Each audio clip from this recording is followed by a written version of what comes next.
ஆளுகை உண்டாகட்டும், உம்முடைய கரம் தாங்குவதாக. இயேசுவின் மூலம் ஜெபம் கேளும் நல்ல பிதாவே, ஆமென், ஆமென். ஒரு வசனத்தை இந்த கால வேளையில நாம் வாசிக்கலாம். 1 தெசலோனிக்கேயருக்கு எழுதின நிருபம் 4ஆம் அதிகாரம். 1 தெசலோனிக்கேயர் எழுதின நிருபம் 4ஆம் அதிகாரம் 8வது வசனத்தை நாம் வாசிக்கலாம். அசட்டை பண்ணுகிறவன் மனுஷரை அல்ல, தமது பரிசுத்த ஆவியை நமக்கு தந்தரின தேவனையே அசட்டை பண்ணுகிறான். ஆண்டவருடைய நாமம் மகிமைப்படுவதாக. 1 தெசலோனிக்கேயர் 4ஆம் அதிகாரம் 7வது வசனம்.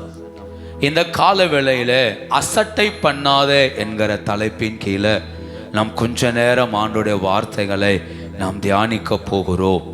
அப்போஸ்தலனாகிய பவுல் இந்த சபைக்கு எழுதும் போது அந்த சபைக்கு அநேக ஆவிக்குரிய காரியங்களை எழுதி வருகிறார். தெசலோனிக்கே சபை என்பது சாதாரண சபை அல்ல. 1ஆம் அதிகாரம் கடைசி வசனத்தை பாருங்க. கிறிஸ்துவின் வருகையை எதிர்நோக்கி இருந்த ஒரு சபை. இவர்கள் தேவனுடைய வருகைக்காய் காத்திருந்தவர்கள். அந்த நாட்களில் கர்த்தருடைய வருகைக்காய் காத்திருந்த ஒரு சபை, தேவ பிரசன்னத்துல வாழ்ந்த ஒரு சபை. அந்த சபைக்கு பவுல் எழுதும் போது, இந்த 4வது அதிகாரத்தில் எழுதும் போது இப்படி எழுதுகிறார்: கர்த்தரை அசட்டை பண்ணக்கூடாது.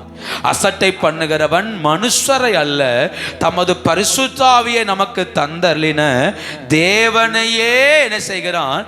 அசட்டை பண்ணுகிறான். அப்படின்னா அது டைரக்டா பரிசுத்த ஆவியை பாதிக்கிறது, டைரக்டா பரிசுத்த ஆவியை தந்த தெய்வத்தை பாதிக்கிறது. அப்போ ஒருவன் தேவனை அசட்டை பண்ணும்போது, ஒருவன் தேவ பிரசன்னத்தை அசட்டை பண்ணும்போது அது நேரடியாகவே கர்த்தரை பாதிக்கிறது. நிறைய தவறுகள் பைபிள் சொல்லப்பட்டிருக்கிறது. கீழ்ப்படியாமைகள், அலட்சியங்கள், பாவங்கள், மீறுதல்கள், இப்படி நிறைய சொல்லப்பட்டிருக்கிறது. ஆனா பவுல் எழுதுகிறான், நீங்க என் வார்த்தை எழுதுற வார்த்தையை நீங்க அசட்டை பண்ணுனா என்னை அல்ல, ஒரு மனுஷனை அல்ல, நீங்கள் பரிசுத்த ஆவியை தந்த தெய்வத்தை அசட்டை பண்ணுகிறீர்கள். யோசித்து பாருங்க. நிருபங்களை எழுதும் போது பவுல் நேரடியாக போய் பிரசங்கிக்கவில்லை. நாம் அந்த வசனத்தை எடுத்து பிரசங்கிக்கிறோம். ஆனா பவுல் ஏதோ ஒரு இடத்துல இருந்து கொண்டு இவர்களுக்கு நிருபத்தை எழுதி அனுப்புகிறார், ஒரு கடிதத்தை. அந்த கடிதத்தை எழுதி அனுப்பும் போது தெளிவா எழுதுகிறார்: இது அசட்டை பண்ணாத, இந்த வார்த்தையை நிராகரிச்சிராத, இது அலட்சியமா நினைச்சிராத, இதெல்லாம் ஒரு விஷயம் இல்லைன்னு யோசிராத, இந்த வசனங்களை அசட்டை பண்ணாத. அசட்டை பண்ணுகிறவன் தேவனை அசட்டை பண்ணுகிறான். ஒரு 4 காரியத்தை நான் சொல்லுகிறேன். ஆவிக்குரியவன் எதையெல்லாம் அசட்டை பண்ணக்கூடாது, ஆவிக்குரியவன் எதையெல்லாம் அசட்டை பண்ணக்கூடாது, ஒரு 4 காரியம் சொல்றேன். அசட்டை பண்ணும் போது என்ன நடக்கும் என்பதில் ஒரு 3 காரியத்தையும் நாம் வேதத்திலிருந்து தியானிக்க கர்த்தர் நமக்கு உதவி செய்வாராக. ஆவிக்குரியவன் எதையெல்லாம் அசட்டை பண்ணக்கூடாது? நம்பர் 1, நம்மை நடத்தி வருகிற தெய்வத்தை அசட்டை பண்ணக்கூடாது. சொல்லுங்க பார்க்கலாம். என்னை நடத்தி வருகிற தெய்வத்தை நான் என்ன செய்யக்கூடாது? அசட்டை பண்ணக்கூடாது. திரும்ப சொல்லுங்க அந்த வார்த்தையை. என்னை நடத்தி வருகிற தெய்வத்தை சொல்லுங்க. என்னை நடத்தி வருகிற தெய்வத்தை என்ன செய்யக்கூடாது? அசட்டை பண்ணக்கூடாது. வாசிக்கலாமா? உபாகமம் 32ஆம் அதிகாரம். உபாகம் எழுதின புஸ்தகம் 32ஆம் அதிகாரம். ஹல்லேலூயா. அதனுடைய கர்த்தர் நல்லவர். 13லிருந்து 15 வரைக்கும் வாசிக்கலாமா?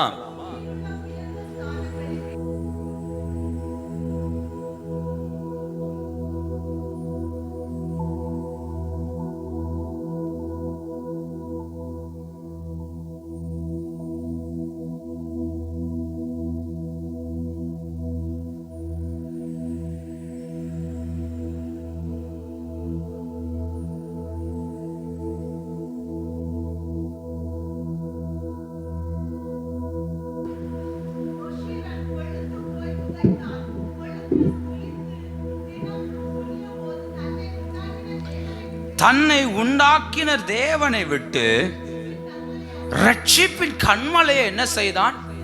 அசட்டை பண்ணினான். அந்த வார்த்தையை நல்லா கவனிங்க, அந்த வார்த்தையை நல்லா கவனிங்க. யெஷூரன் ஆண்டவர் நடத்தி வந்த பாதைகளை மறந்தான். யெஷூரன் என்று யாரை சொல்லுகிறார்? இஸ்ரவேலை சொல்லுகிறார். இவர்களை கர்த்தர் எப்படி நடத்தி வந்தாராம்? இவர்களை உயர்ந்த கன்மலையின் மேல் ஏறி வர பண்ணினார். கன்மலையில் வந்த தேனையும் எண்ணெயும் கொடுத்தார், பசுவின் வெண்ணையும் ஆட்டின் பாலையும் கொடுத்தார், கோதுமையும் செழிப்பான தேசத்தையும் கொடுத்தார். அப்படி கொடுத்த போது இவர்கள் சாப்பிட்டு சாப்பிட்டு சாப்பிட்டு சந்தோஷமாய் நடந்து வந்தவர்கள் தங்களை நடத்தினவரை அசட்டை பண்ணினார்கள். நல்லா புரிந்து கொள்ளுங்கள், ஒரு ஆவிக்குரியவன் யாரை அசட்டை பண்ணக்கூடாது தெரியுமா? என்னை நடத்தி வருகிற தெய்வத்தை என்ன செய்யக்கூடாது?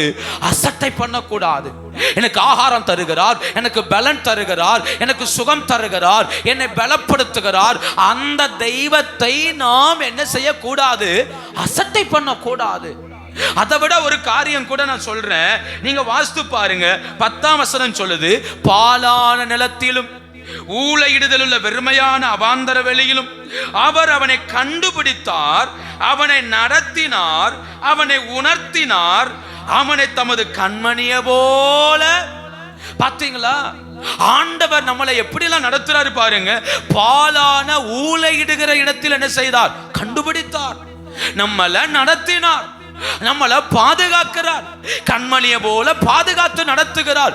அதனாலதான் மோசே எழுதும் போது எழுதுகிறார், நீ நல்ல துளிர்த்து நினம் துள்ளின போது உன் தேவனை அசட்டை பண்ணுன. நீ கஷ்டப்படும் போது அசட்டை பண்ணல. நீ பாலை அந்த ஊளையிடுதல் உள்ள வனாந்தரத்தில் வாழும்போது கர்த்தரை அசட்டை பண்ணல. ஏன்னா அன்னைக்கு உன்னை கர்த்தர் தாங்கினார், அன்னைக்கு உன்னை கர்த்தர் தப்புவித்தார், அன்னைக்கு கர்த்தர் உன்னை நடத்தினார். அன்னைக்கு நீ அசட்டை பண்ணல, ஆனா நடத்தி வந்தவரை மறந்த. அப்போ நல்லா புரிஞ்சுக்கோங்க, நடத்தி வந்தவர், நடத்தி வந்த தெய்வத்தை அவர்கள் என்ன செய்தார்கள்? இல்லையா? தூக்கி சுமந்தார்ல, தூக்கி நடத்தினார்ல, பாதுகாத்தார்ல. 11ஆம் வசனம் சொல்லுது, கழுகு தன் கூட்டை கலைத்து தன் குஞ்சுகள் மேல் அசைவாடி தன் செட்டைகளை விரித்து அவைகளை எடுத்து அவைகளை தன் செட்டைகளில் சுமந்து கொண்டு போகிறது போல கர்த்தர் ஒருவரே அவனை. எதை மறந்தாலும் என்னை நடத்துகிறவரை நான் என்ன செய்யக்கூடாது?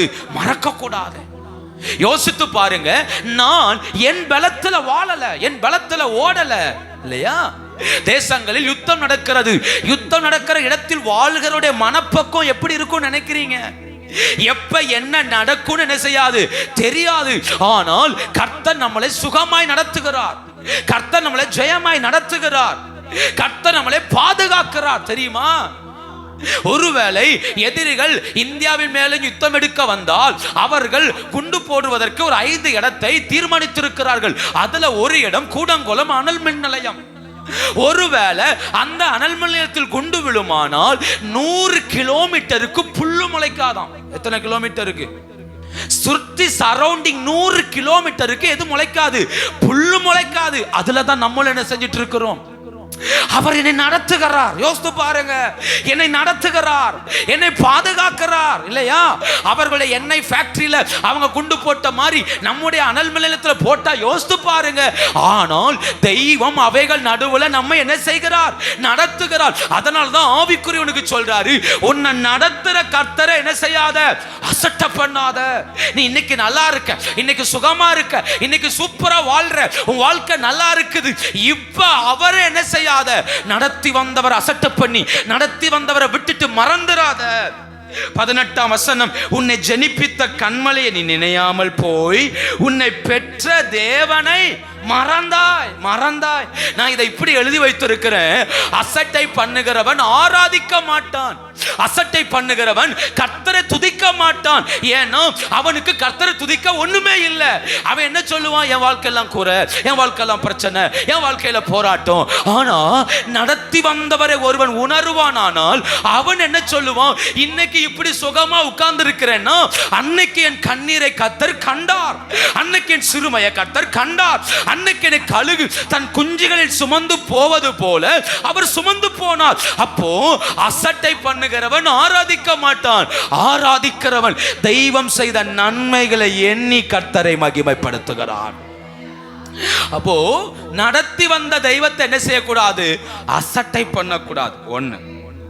இரண்டாவது, நம்மளை மெதுவாய் நடத்துகிற பரிசுத்த ஆவியானவரை அசட்டை பண்ணக்கூடாது. மெதுவாய் நடத்துகிற, அப்படியே எழுதிக்கோங்க இந்த வார்த்தையை, என்னை மெதுவாய் நடத்துகிறவரை அசட்டை பண்ணக்கூடாது. ஏசாயாவின் புஸ்தகம் 8ஆம் அதிகாரம் 6வது வசனம். ஏசாயா 8ஆம் அதிகாரம் 6வது வசனம். மெதுவாய் ஓடுகிற சீலோவாவின் தண்ணீர்களை அசட்டை பண்ணி போதும். எதை அசட்டை பண்ணினார்கள்? மெதுவாய் ஓடுகிற சீலோவாவின் தண்ணீர். சீலோவாவின் தண்ணீர் என்பது ஒரு சின்ன வாய்க்கால் போல ஓடுது. கீகோன் என்கிற ஊற்றிலிருந்து இந்த தண்ணீர் ஓடிக்கொண்டே இருக்கிறது. இந்த சீலோவாம்ங்கிறது ஒரு சின்ன வாய்க்கால் மாதிரி ஓடி ஒரு குளமாய் மாறுகிறது.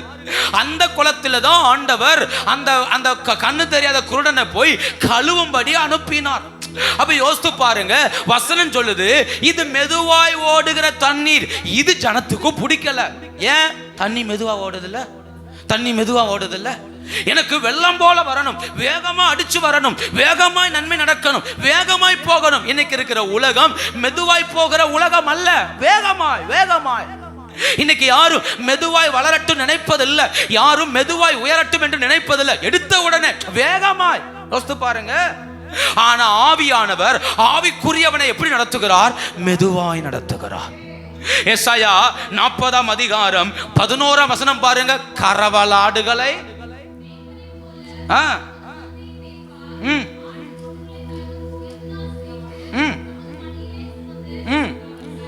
கரவலாடுகளை சொல்லுங்க, கரவலாடுகளை. அப்ப பாருங்க, கரவலாடுகளை என்ன செய்வார் ஆண்டவர்? மெதுவாய் தான் நடத்துறார். அப்ப சபையை கர்த்தர் மெதுவாய் நடத்துறார். யாக்கோபு சொல்றான் ஏசாட்ட, நீ முன்ன போ, உன் கூட நான் வர முடியாது, ஏன்னா என் மந்த கரவலாடுகள், நான் வேகமா ஓட்டுனா செத்து போகும், சோ நான் மெதுவா நடத்துவேன். அப்போ நம்முடைய மெய்ப்பன் நம்மை மெதுவாய் நடத்துகிறார்.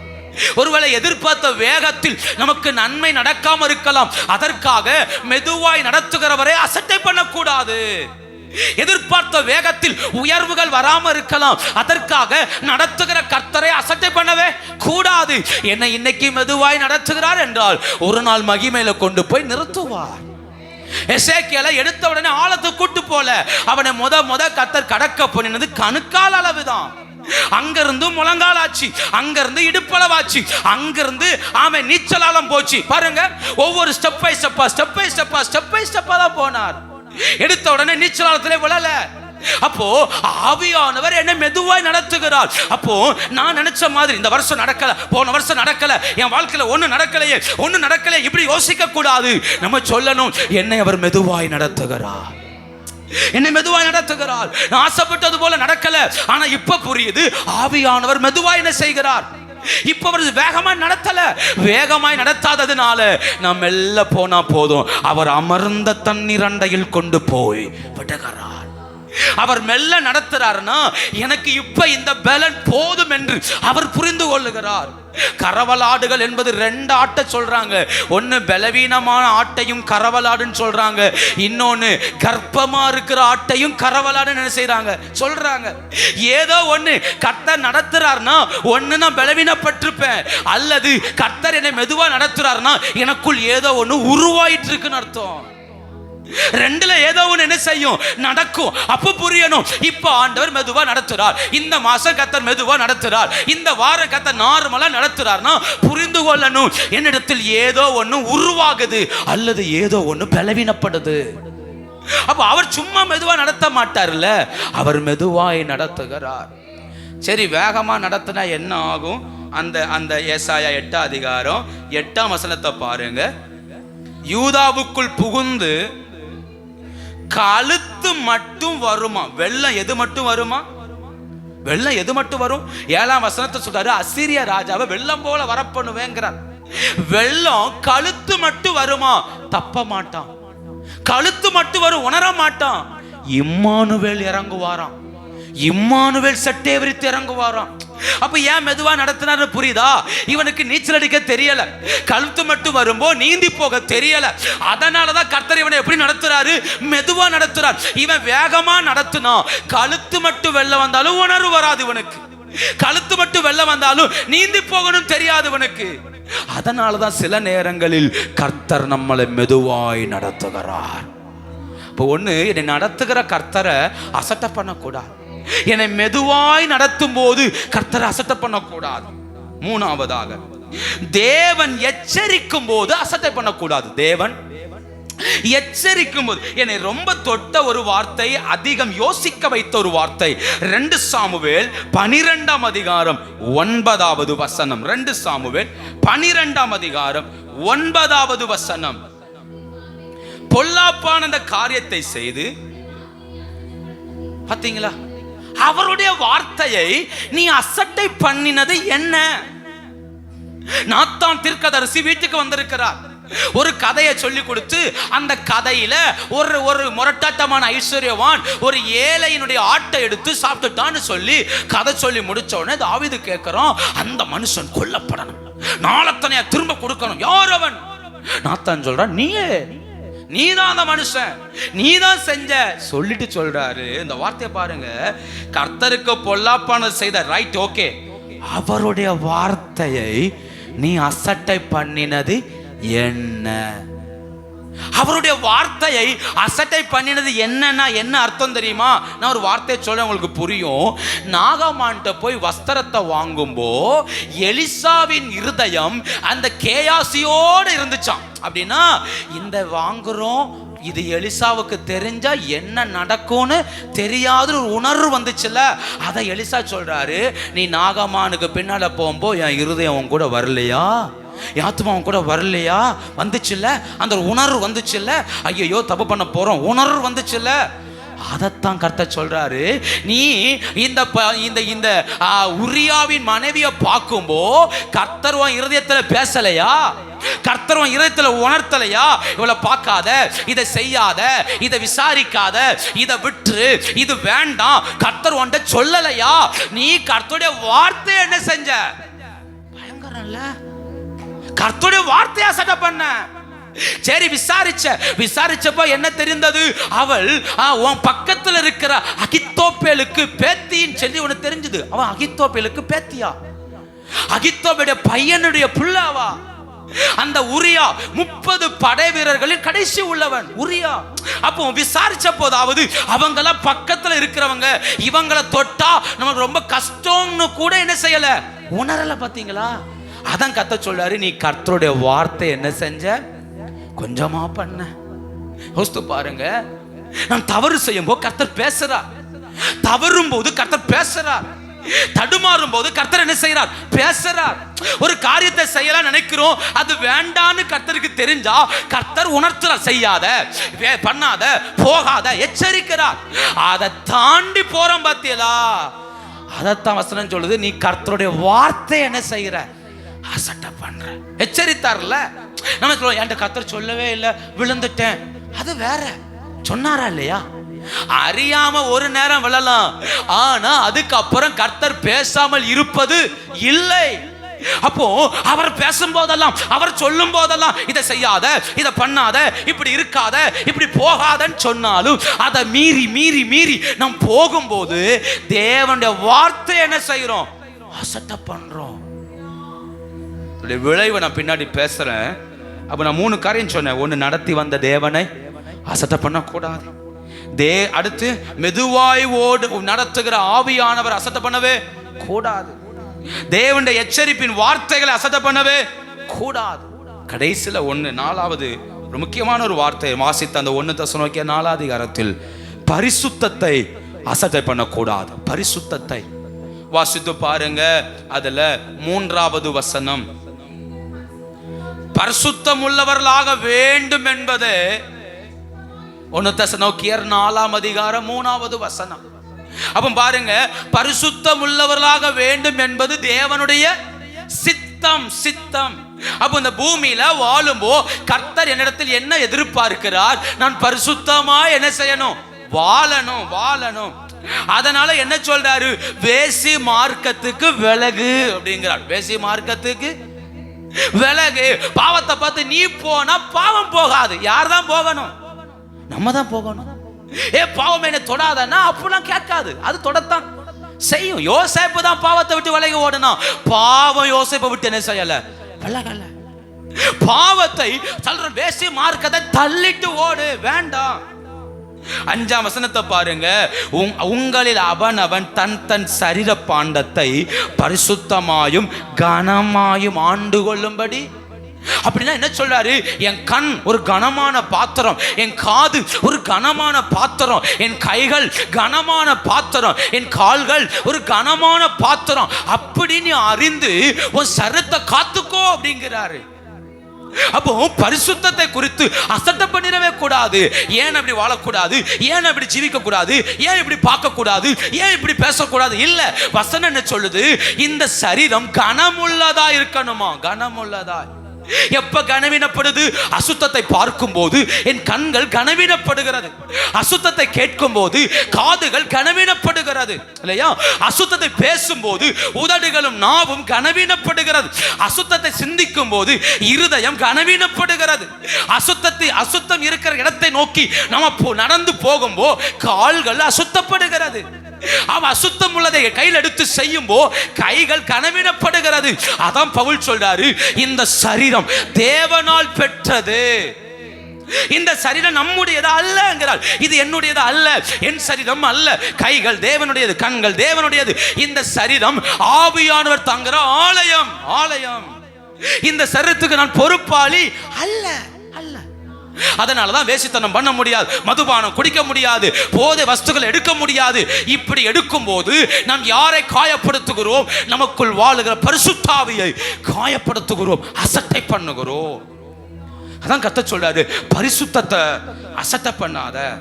7ஆம் வசனம், தேவன் நம்மை அசுத்தத்திற்கு அல்ல பரிசுத்தத்திற்கே என்ன செய்திருக்கிறார்? அப்ப அழைத்தது எதற்காக? பரிசுத்தத்திற்காக, பரிசுத்த மகிமையை சுமப்பதற்காக அழைத்திருக்கிறார். அந்த அழைப்புல ஒவ்வொரு நாளும் உறுதியா நிற்க ஆண்டவர் நமக்கு கிருபை தருவாராக. நான் சொன்ன நாளில் எதையுமே அசட்டை பண்ணிடக்கூடாது. நம்மளை ஒவ்வொரு நாளும் சுமந்து வர்ற கர்த்தர் அசட்டை பண்ணிடக்கூடாது. நான் நினைச்ச வேகத்துக்கு போகலங்கிறதுக்காக என்னை மெதுவாய் நடத்துறவரை அசட்டை பண்ணிடக்கூடாது. ஆமே, கர்த்தர் எச்சரிக்கும் போது எச்சரிப்பின் சத்தத்தை ஒரு நாளும் அசட்டை பண்ணிடவே கூடாது. ஒன்று தெரியுமா? எல்லாருக்கும் எச்சரிப்பு புரியாது, எல்லாருக்கும் எச்சரிப்பு வராது. எச்சரிப்பு வருதுன்னா கர்த்தருடைய திட்டம் நம்ம மேல இருக்கு என்பதை நாம் புரிந்து கொள்ளணும். எல்லாருக்கும் எச்சரிப்பு வரலையே, உலகத்தில் எத்தனையோ பேர் தவறு செய்கிறான், எல்லாரையும் போய் கர்த்தர் தடுத்து நிறுத்தலையே. நம்மை கர்த்தர் எச்சரிக்கிறார் என்றால் நாம் புரிந்து கொள்ள வேண்டும், நான் தேவனுடைய கையில் இருக்கிற விலையேற பெற்றவன். என் சரீரத்தை பரிசுத்தமாய் காத்துக்கொள்ள கர்த்தர் கையில விட்டு கொடுத்துறணும், பரிசுத்தமாய் காத்துக்கொள்ள கர்த்தர் கையில விட்டு கொடுத்துறணும். எதற்காகவும் அதான் சொல்றாரு, நீ அசட்டை பண்ணும்போ ஒரு ஊழியக்காரனையோ அல்லது உன்னை வழிநடத்துகிற குடும்பத்தையோ அல்லப்பா. ஆமென். உனக்குள்ள பரிசுத்தாவியை தந்த தேவனை அசட்டை பண்ற. தேவனை நம்மளை உணர்த்துறவங்க டீச்சரா இருக்கலாம், நம்மளை உணர்த்துறவங்க நம்முடைய பெற்றோரா இருக்கலாம், உணர்த்துறவங்க சபையா இருக்கலாம், போதகரா இருக்கலாம், உணர்த்துறவங்க சொந்தமா இருக்கலாம். ஆனால் ஒருவரால் நாம் உணர்த்தப்படுவோமானால் நாம் புரிந்து கொள்ள வேண்டும், கர்த்தர் என் மேல் பிரியம் வைத்திருக்கிறார், கர்த்தர் என் மேல் கிருபை வைத்திருக்கிறார். அதை புரிந்து கொண்டு நம்முடைய வாழ்க்கையை கர்த்தர் கையில் விட்டு கொடுப்போமானால் நம்மளை மகிமையாய் நடத்த ஆண்டவர் வல்லவராய் இருக்கிறார். ஆமென். அப்போ எக்காரணத்தை கொண்டும் கர்த்தர் என்ன செய்யக்கூடாது? அசட்டை பண்ணவே கூடாது. கூடாது. இப்படி அசட்டை பண்ணும்போது என்னெல்லாம் நடக்கிறது? ஒரு 3 காரியத்தை நான் வேகமாய் பேச போகிறேன். கர்த்தர் உதவி செய்வாராக. தெய்வத்தை அசட்டை பண்ணும்போ என்னதெல்லாம் நடக்குது அது தெரிஞ்சாதான் நம்ம ஆண்டவரை எவ்வளவு கனப்படுத்தணும் என்பதை புரிந்து கொள்ள முடியும். சும்மா அல்ல நிராகரிக்கிறது, சும்மா அல்ல வசனத்தை கேட்காமல் போவது. அது அப்படி போகும்போது நம்ம இழப்பது அதிகம். எப்படி சொல்றேனே, நீங்க உட்கார்ந்து இருக்கிறீங்க, பிரசங்கம் கேட்குறீங்க, இந்த 1.5 மணி நேரம் நான் பேசுற வசனம் உங்க காதுக்குள்ளே போகல, நீங்க ஏத்துக்கவே இல்லைன்னா நம்ம ஆண்டவரை என்ன செய்கிறோம்? நிராகரிக்கிறோம், அலட்சியம் பண்றோம், அசட்டை பண்றோம். அதனால் நமக்கு ஒரு நன்மையும் வராது, மாறாக நன்மைகள் அனைத்தும் தீமையா என்ன செய்கிறது? மாறுகிறது. கர்த்தர் அசட்டை பண்ணக்கூடாது. வாசிக்கலாம். முதலாவதாக, ஆமே, அசட்டை பண்ணும்போது என்ன நடக்கும்? தேவனுடைய ஆசீர்வாதம் வாதையாக மாறும். தேவனின் ஆசீர்வாதம், அசட்டை பண்ணும்போது தேவனின் ஆசீர்வாதம் வாதையாக மாறும். என்னாகமும் 11ஆம் அதிகாரம் 20வது வசனத்தையும் 33வது வசனத்தையும் வாசிக்கலாம். என்னாகமும் 11ஆம் அதிகாரம் 20ம் 33ம். உங்கள் மூக்காலே புறப்பட்டு உங்களுக்கு தெவிட்டு போகும் மட்டும் புசிப்பீர்கள். உங்களுக்குள்ளிருக்கிற கர்த்தரை அசட்டை பண்ணி ஏன் எகிப்திலிருந்து புறப்பட்டோம் என்று அவருக்கு முன்பாக அழுதீர்களே என்று சொல் என்றார். 33 இறைச்சியை கர்த்தருடைய கோபம் ஜனங்களுக்குள்ளே மூண்டது. கர்த்தர் ஜனங்களை மகா பெரிய வாதையினால், பாத்தீங்களா, ஆசீர்வாதம் வாதையாய் மாறுது. 1 மாசம் கொடுப்பேங்கிறார், காடை 1 மாசம் கொடுப்பேங்கிறார். அதே ஆசீர்வாதம் 33ஆம் வசனத்துல வாதையாய் மாறுது. அவங்க சாப்பிட்டு தின்னு அந்த இறைச்சி பற்களின் அதுக்குள்ள இடுக்குல இருக்கும் போதே கர்த்தர் அவர்களை அடித்தார். வாதை வந்தது. அந்த வாதையினால அநேகர் செத்து போனார்கள். 34ஆம் வசனத்துல இச்சித்த ஜனங்களை அங்க அடக்கம் பண்ணினால் கிப்ரோத் அத்தாவா என்று பெயரிட்டார்கள். கிப்ரோத் அத்தாவா அப்படின்னா பேராசையின் கல்லறைகள் அப்படின்னு அர்த்தமா. பேராசையின் கல்லறைகள் எப்படி பெயர் வச்சிருக்காங்க பாருங்க. பேராசையின் கல்லறைகள், இச்சையின் கல்லறைகள் அப்படி வச்சிருக்கிறாங்க. ஏன்னா இங்க அநேகர் இச்சித்து விழுந்தார்கள். அசட்டை பண்ணி ஒன்னு நீங்க நல்லா புரிந்து கொள்ளணும். தேவைகளுக்காய் ஜெபிப்பது வேற, இச்சைக்காய் ஜெபிப்பது வேற.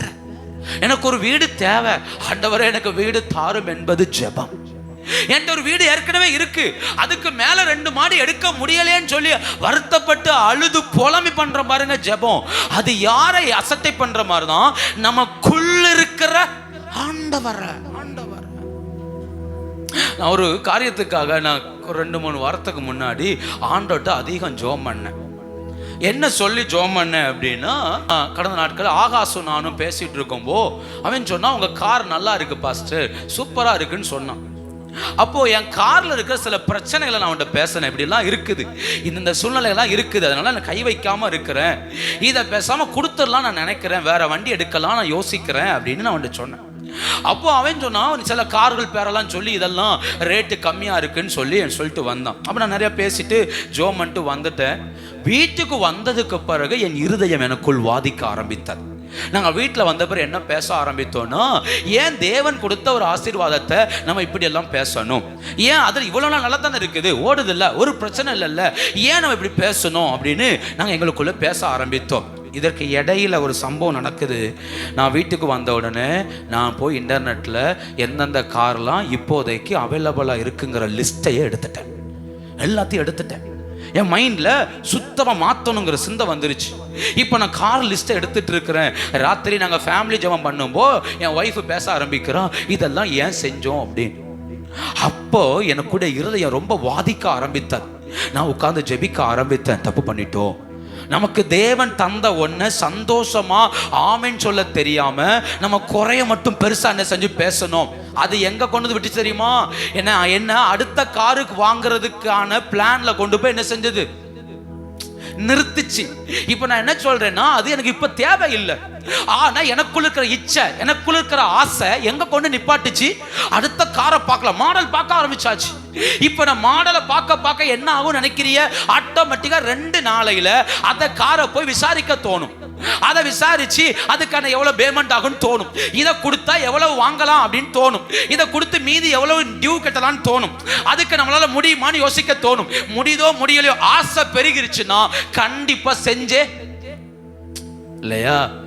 இதுதாங்க இங்க நடந்துச்சு, இதுதான் இங்க நடந்தது. இவர்கள் தேவைக்காய் ஜெபித்ததை விட இவர்கள் இச்சையை நிறைவேற்ற என்ன செய்தார்கள், ஜெபித்தார்கள். அது நம்முடைய பல நேரங்களில் நமக்குள் வருகிற ஒரு முட்டாள்தனம் கூட சொல்லலாம். சாத்தான் நம்மளை ஏவி விடுவது. ஏன்னா இவர்களுக்குள் அது வரல, ஒருத்தன் ஏவனா யார் தெரியுமா, 11ஆம் அதிகாரம் 4ஆம் வசனம். பிறகு அவர்களுக்குள் இருந்த பல ஜாதியான அந்நிய ஜனங்கள் இஸ்ரவேல் புத்திரர் திரும்பவும் அழுது, இறைச்சியை புசிக்க கொடுப்பவர் இச்சை யாருக்கு வந்துச்சு? பேசுங்க. இச்சை யாருக்கு வந்துச்சு? அந்நிய ஜாதிக்கு. கூட இருக்கிற ஒருத்தனுக்கு இச்சை வந்துச்சு. அது யாரை பாதித்தது? ஆவிக்குரியவனை பாதித்தது. நான் இப்படி சொல்றேன், ஒருவேளை மனைவிக்குள்ள இச்சை பெருகுச்சுன்னா புருஷனை பாதிக்கும். புருஷனுக்குள்ள இச்சை பெருகுச்சுன்னா அது மனைவியை பாதிக்கும். பிள்ளைகளுக்குள் இச்சை பெருகுச்சுன்னா பெற்றோரை பாதிக்கும் இல்லையா?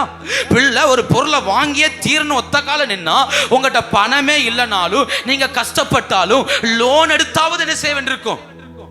எனது கேட்குது, செத்துருவேன்னு சொல்லுது, வாழ மாட்டேன்னு சொல்லுது, வீட்டில் இருக்க மாட்டேன்னு சொல்லுது, படிக்க மாட்டேன்னு சொல்லுது, நான் இப்படி இருக்கு இப்படிதான் இருப்பேன்னு சொல்லுது. நம்ம என்ன செய்யறோம்? வழி இல்லை. அப்ப இச்சை யாரையோ ஒருத்தர் என்ன செய்யுது? பாதிக்குது இல்ல? இவர்களுக்குள்ள இறைச்சியை சாப்பிடுங்கிற இச்சை இவனுக்கு வரல, இவர்களுக்குள்ள இருக்கிற அந்நிய ஜாதிக்கு வந்துச்சா, அதை கேட்ட உடனே உட்கார்ந்து அழ ஆரம்பித்தார்கள். அசட்டை எவ்வளவு பயங்கரம் இல்ல? அதான் நான் திரும்ப சொல்றேன், கர்த்தர் கொடுத்த நன்மைகளை ஒரு நாள் அசட்டை என்னவே கூடாது. சரி, அசட்டை பண்றதுக்கு ஆரம்பிச்சிட்டாங்க, புலம்புறதுன்னு முடிவாயிருச்சு. புலம்பட்டுன்னு விட்டா இவங்க சும்மா புலம்பல. என்ன சொல்லி புலம்புனாங்க தெரியுமா? 5ஆம் வசனத்துல, நாங்கள் கிரயமில்லாமல் சாப்பிட்ட மச்சம், துட்டே கொடுக்கல, இலவசமா அவ்வளவு மச்சங்கள் சாப்பிட்டோம். அடுத்து சொல்றாங்க, வெள்ளரிக்காய்கள், கொம்மட்டிக்காய்கள், கீரைகள், வெங்காயங்கள், வெள்ளப்பூடுகளை நினைக்கிறோம். இப்பொழுது பிரச்சனை இங்கதான் இருக்குது. இப்பொழுது நம்முடைய உள்ளம் வாடி போகிறது இந்த மன்னாவை தவிர. யோசித்தீங்களா? நான் சொன்னேன் இல்லையா? ஏன் அந்த சம்பவத்தை சொன்னேன்னா, அது எங்க கொண்டு நிப்பாட்டுங்கிறதுக்காக, புரிதலுக்காக. இப்ப கார் பிடிக்கல, ஆட்டோமேட்டிக்கா கார் எங்க போய் நிக்குது பாத்தீங்களா? சிந்த இதான் மனுஷீகம். ஆனா கிருபையுள்ள ஆண்டவர் நம்மளை சாத்தான் கைக்கு ஒப்பு கொடுக்கிறது இல்ல. அதனால ஆண்டவர் உணர்த்தியாகிலும் நம்மளை தப்புவிக்கிறார் இல்லையா? யோசித்து பாருங்க, அப்படி நம்ம இடம் கொடுத்தா என்ன ஆகும்? இவர்கள் இப்போ நாங்க வெள்ளை பூண்டு இல்ல, வெங்காயம் இல்ல, வெள்ளரிக்காய் இல்ல, இறைச்சி இல்லைன்னு சொல்லியிருந்தா கூட பிரச்சனை இல்ல, ஏன்னா அது தேவை, பிரச்சனை இல்ல. அவர்கள் சொன்ன வார்த்தையை பாருங்க, இந்த மன்னாவை தவிர. எது?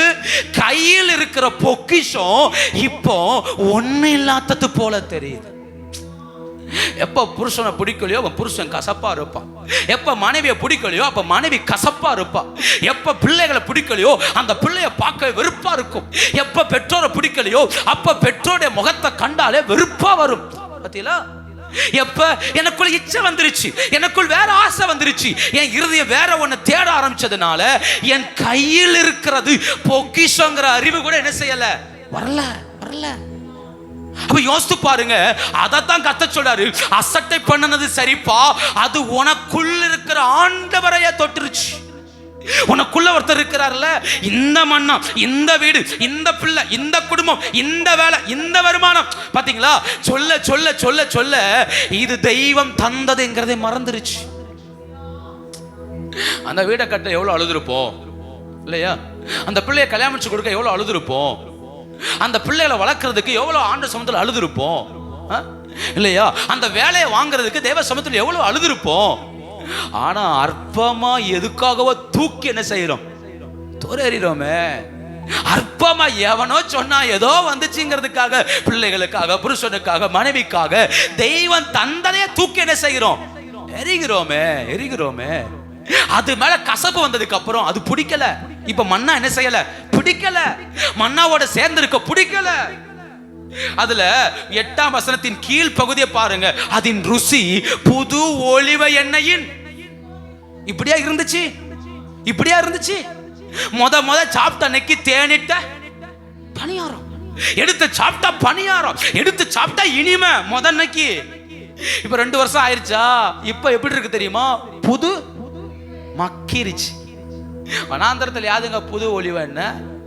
வனாந்தரத்தில் எங்க ஒலிவ எண்ணெய்க்கு போறது? இவன் சொல்றான், சாப்பிட்டு சொன்னாரு, நீ நினம் துள்ளி கொளுத்த போது உன் தேவன் அசட்ட பண்ணன. அன்னைக்கு அந்த சாப்பாடு ஆசீர்வாதமா இருந்தது, அந்த வேலை ஆசீர்வாதமா இருந்தது, அந்த படிப்பு ஆசீர்வாதமா இருந்தது, அந்த வீட்டுக்குள்ள உட்கார்ந்து இருக்கும் போது ஆசீர்வாதமா இருந்துச்சு. இப்ப அதெல்லாம் பிடிக்கல. நான் தெய்வத்துக்கு ரொம்ப நன்றி சொல்லுவேன். சில நேரங்களில் கர்த்தர் நம்மளை அப்பப்ப மண்டையில போட்டாவது சரியான பாதையில் நடத்துகிறார். சாத்தான் நமக்குள்ள சில நேரம் ஆசைகளை விதைக்கும் போது, இச்சைகளை விதைக்கும் போது கர்த்தரை விட்டு தூரம் போகாதபடி கர்த்தர் நம்மளை பாதுகாக்கிறார். யோசித்து பாருங்க, அவங்க ஆசைப்பட்டது தவறல்லங்க. நான் சொல்றேன், ஆசைப்பட்டு தவறல்ல. இறைச்சி வேணுமா ஆண்டவரே எங்களுக்கு இறைச்சி தாரன்னு டைரக்டா கேட்டிருந்திருக்கலாம். எங்களை மண்ணா சாப்பிட்றோம்ப்பா, சாப்பிட்டு ஒரு மாதிரி இருக்கு, இறைச்சி சாப்பிட ஆசையா இருக்குப்பா, எகிப்துல தான் சாப்பிட்டோமே ஆண்டவரே ஒன்றும் கிடைக்கலையாப்பா, எங்களுக்கு உதவி செய்யன்னு கேட்டிருந்தா சப்ஜெக்ட் வேற. அவர் காக்கை குஞ்சுகளுக்கும் போஷிக்க வல்லவர். எலியாவை 6 மாசம் இறைச்சியும் அப்பவும் கொடுத்து போஷித்த ஆண்டவர். அப்போ கேட்கிறவன் பெற்றுக்கொள்வான். கண்டிப்பா கர்த்தர் என்ன செய்வார்? எனக்கு ஒரு வீடு இல்லப்பா தாங்கனா தருவார், கார் இல்லப்பா தாங்க போனா தருவார், ஒரு பைக் வேணா தாங்கனா தருவார், எனக்கு ஒரு வேலை தாங்கனா தருவார், நல்ல படிப்பு தாங்கனா தருவார். என் தேவைக்கு எதை கேட்டாலும் கர்த்தர் என்ன செய்வார்? தருவார். அந்தந்த காலத்தில் நேரத்துக்கு ஏற்றார் போல என்ன செய்வார்? அதுக்காக இப்பவே உட்காந்துட்டு பெண்ணு கேட்கப்படாது, இப்ப உட்காந்து மாப்பிள்ளை கேட்கப்படாது, அதை அவைய கேட்டுக்குவாவ. இப்ப இது பெரிய பிரச்சனை இல்லையா? இப்பவே ஆண்டவரே காட்டுமப்பா, என்ன பீஸை உருட்டு விடுவார், அதுக்கப்புறம் தான் என்ன செய்யும். இன்னைக்கு இது பெரிய பிரச்சனை. இன்னைக்கு ஆண்டவரே எனக்கு உதவி செய்யும். இது என்ன செல்லன்னு பிரசங்கம் பண்ணும்போது யோசி பேச வேண்டியிருக்கு. நம்ம ஒன்று சொல்லி முடிச்சா, பாஸ்டர் சொன்னார்ல, எதை கேட்டாலும் நம்ம பிள்ளைய பயங்கர பிரில்லியன்ட். இப்பெல்லாம் சில தகவல்லாம் காதில் வரும்போது எனக்கே ஷோ ஏண்டா சொன்னோன்னு தோணும். ஏன்னா இவளுக்கு சொல்லிருக்காருல்ல, இச்சைக்கு ஏற்றது அல்ல, என் ஆசையை நிறைவேற்றதுக்கு அல்ல, அது என் வயசுக்கு தேவையில்லாத கேட்டா ஆஹா அது நடக்கவே. அப்படி மாட்டு யார் வேண்டான்னா பிறகு சீரழியணும் இல்லையா? அப்படிதான் நான் போவேன்னா சீரழிய வேண்டிதான். யார் என்ன செய்ய முடியும்? யாரும் மாத்தவே முடியாது. அப்ப நான் என்ன சொல்றேன், புரிந்து கொள்ளணும். என் தேவைகளுக்கு கர்த்தத்தை கேட்கும் போது கர்த்தர் என்ன செய்கிறார்? தருவார். ஆனா அது என் இச்சையா என்ன செய்யக்கூடாது, மாறக்கூடாது. தந்தை ஆகணும், வந்தே ஆகணும், எனக்கு கிடைச்சே ஆகணும், எனக்கு இல்லைன்னா நான் விட மாட்டேன், எனக்கு இல்லைன்னா நான் தீர மாட்டேன், போராடும் பாருங்க. அங்க நிறைய பிரச்சனை இருக்கு. இல்லாததுக்கு கேட்கறது வேற, இல்லாத நன்மைக்கு அல்றது வேற. எனக்கு ஒரு வீடு தாங்கப்பா நான் கஷ்டப்படுறேன் வேற, எனக்கு ஒரு வேலை தாங்கப்பா கஷ்டப்படுறேன் வேற, எனக்கு ஒரு நல்ல வஸ்திரம் தாங்கப்பா வேற. கண்டிப்பாக தருவார். ஆனா இருக்கிறத வச்சுக்கிட்டு இதை இன்னும் வளரலையே, இன்னும் பெருசா மாத்தலையே, அவன் கட்டிட்டான் இவன் கட்டிட்டான். நிறைய பேர் கட்டினது எப்படின்னா அவனை வச்சு இவனை வச்சு. அவன் 7 மாடி கட்டினான் 10 மாடி கட்டினான், நமக்கு என்ன? நமக்கு இருக்கிறது போதுங்கிற சிந்தை நமக்கு என்ன செய்யறதில்ல. கண்ணி தாழ்ந்துருமா கொடுமை எங்க கொண்டு செல்ல. இப்ப நிறைய பேர் வீட்டை அப்டேட் பண்றது இதுலதான், கண்ணி தாழ்ந்துருமா. கண்ணியா குடியிருக்க போது, நீங்க தானே குடியிருக்க போறீங்க. அந்த சிந்தை கூட நமக்கு என்ன செய்யல. அந்த வீட்டோட பள்ளத்துல இருந்தா ஆசீர்வாதம் குறைஞ்சிருமா. அடே அப்பா, என்ன ஒரு வெளிப்பாடு இல்ல, என்ன ஒரு வெளிப்பாடு. அப்போ ஒருத்தன் வீடு மலையில இருக்கு, ஒருத்தன் வீடு பள்ளத்துல இருக்கு. மலை உயரத்துக்காக வீடு கட்ட முடியும்? அவன் நல்லா தானே இருக்கிறான். யோசித்து பாருங்க, நம்முடைய புத்தியினங்கள், நம்ம ஆசைக்காக, நம்ம இச்சைக்காக, இதெல்லாம் நம்ம இச்சை. என்ன சொல்லுவோம் கேட்டா, அது ஊர் ஒரு மாதிரி சொல்லும், அவங்க ஒரு மாதிரி சொல்லுவாங்க, இவங்க ஒரு மாதிரி சொல்லும். எவனும் சொல்ல மாட்டான். சொல்றவன் கணக்கு சொல்றவன் போய் ஒரு 50,000 கேட்டு பாருங்க, சொல்றவன் போயிட்டு ஒரு உதவி கேட்டு பாருங்க, தரட்டும் பார்ப்போம். சொல்றவன் 1000 என்ன செய்வான்? நான் படிச்ச ஒரு வார்த்தை ரொம்ப பிடிச்சது. ஒரு ஓவியன் தன் ஓவியத்தை வரைஞ்சிட்டு தன் ஓவியத்தின் மதிப்பு எப்படி இருக்குன்னு பார்க்கறதுக்காக அவன் என்ன செஞ்சான், பப்ளிக் பிளேஸ்ல வச்சு இதன் தவறுகளை சுட்டி காட்டவன் சொல்லி போர்டு வச்சு எழுதிட்டு போனான். அந்த வழியா வர்றவங்க போறவங்க எல்லாரும் வந்து அதுல இருக்க தவறுகள், கலர் சரியில்லை, கோடு சரியில்லை, படம் சரியில்லை, எல்லாத்தையும் எழுதி வைத்தார்கள். அவன் மனம் ரொம்ப உடைந்ததான்.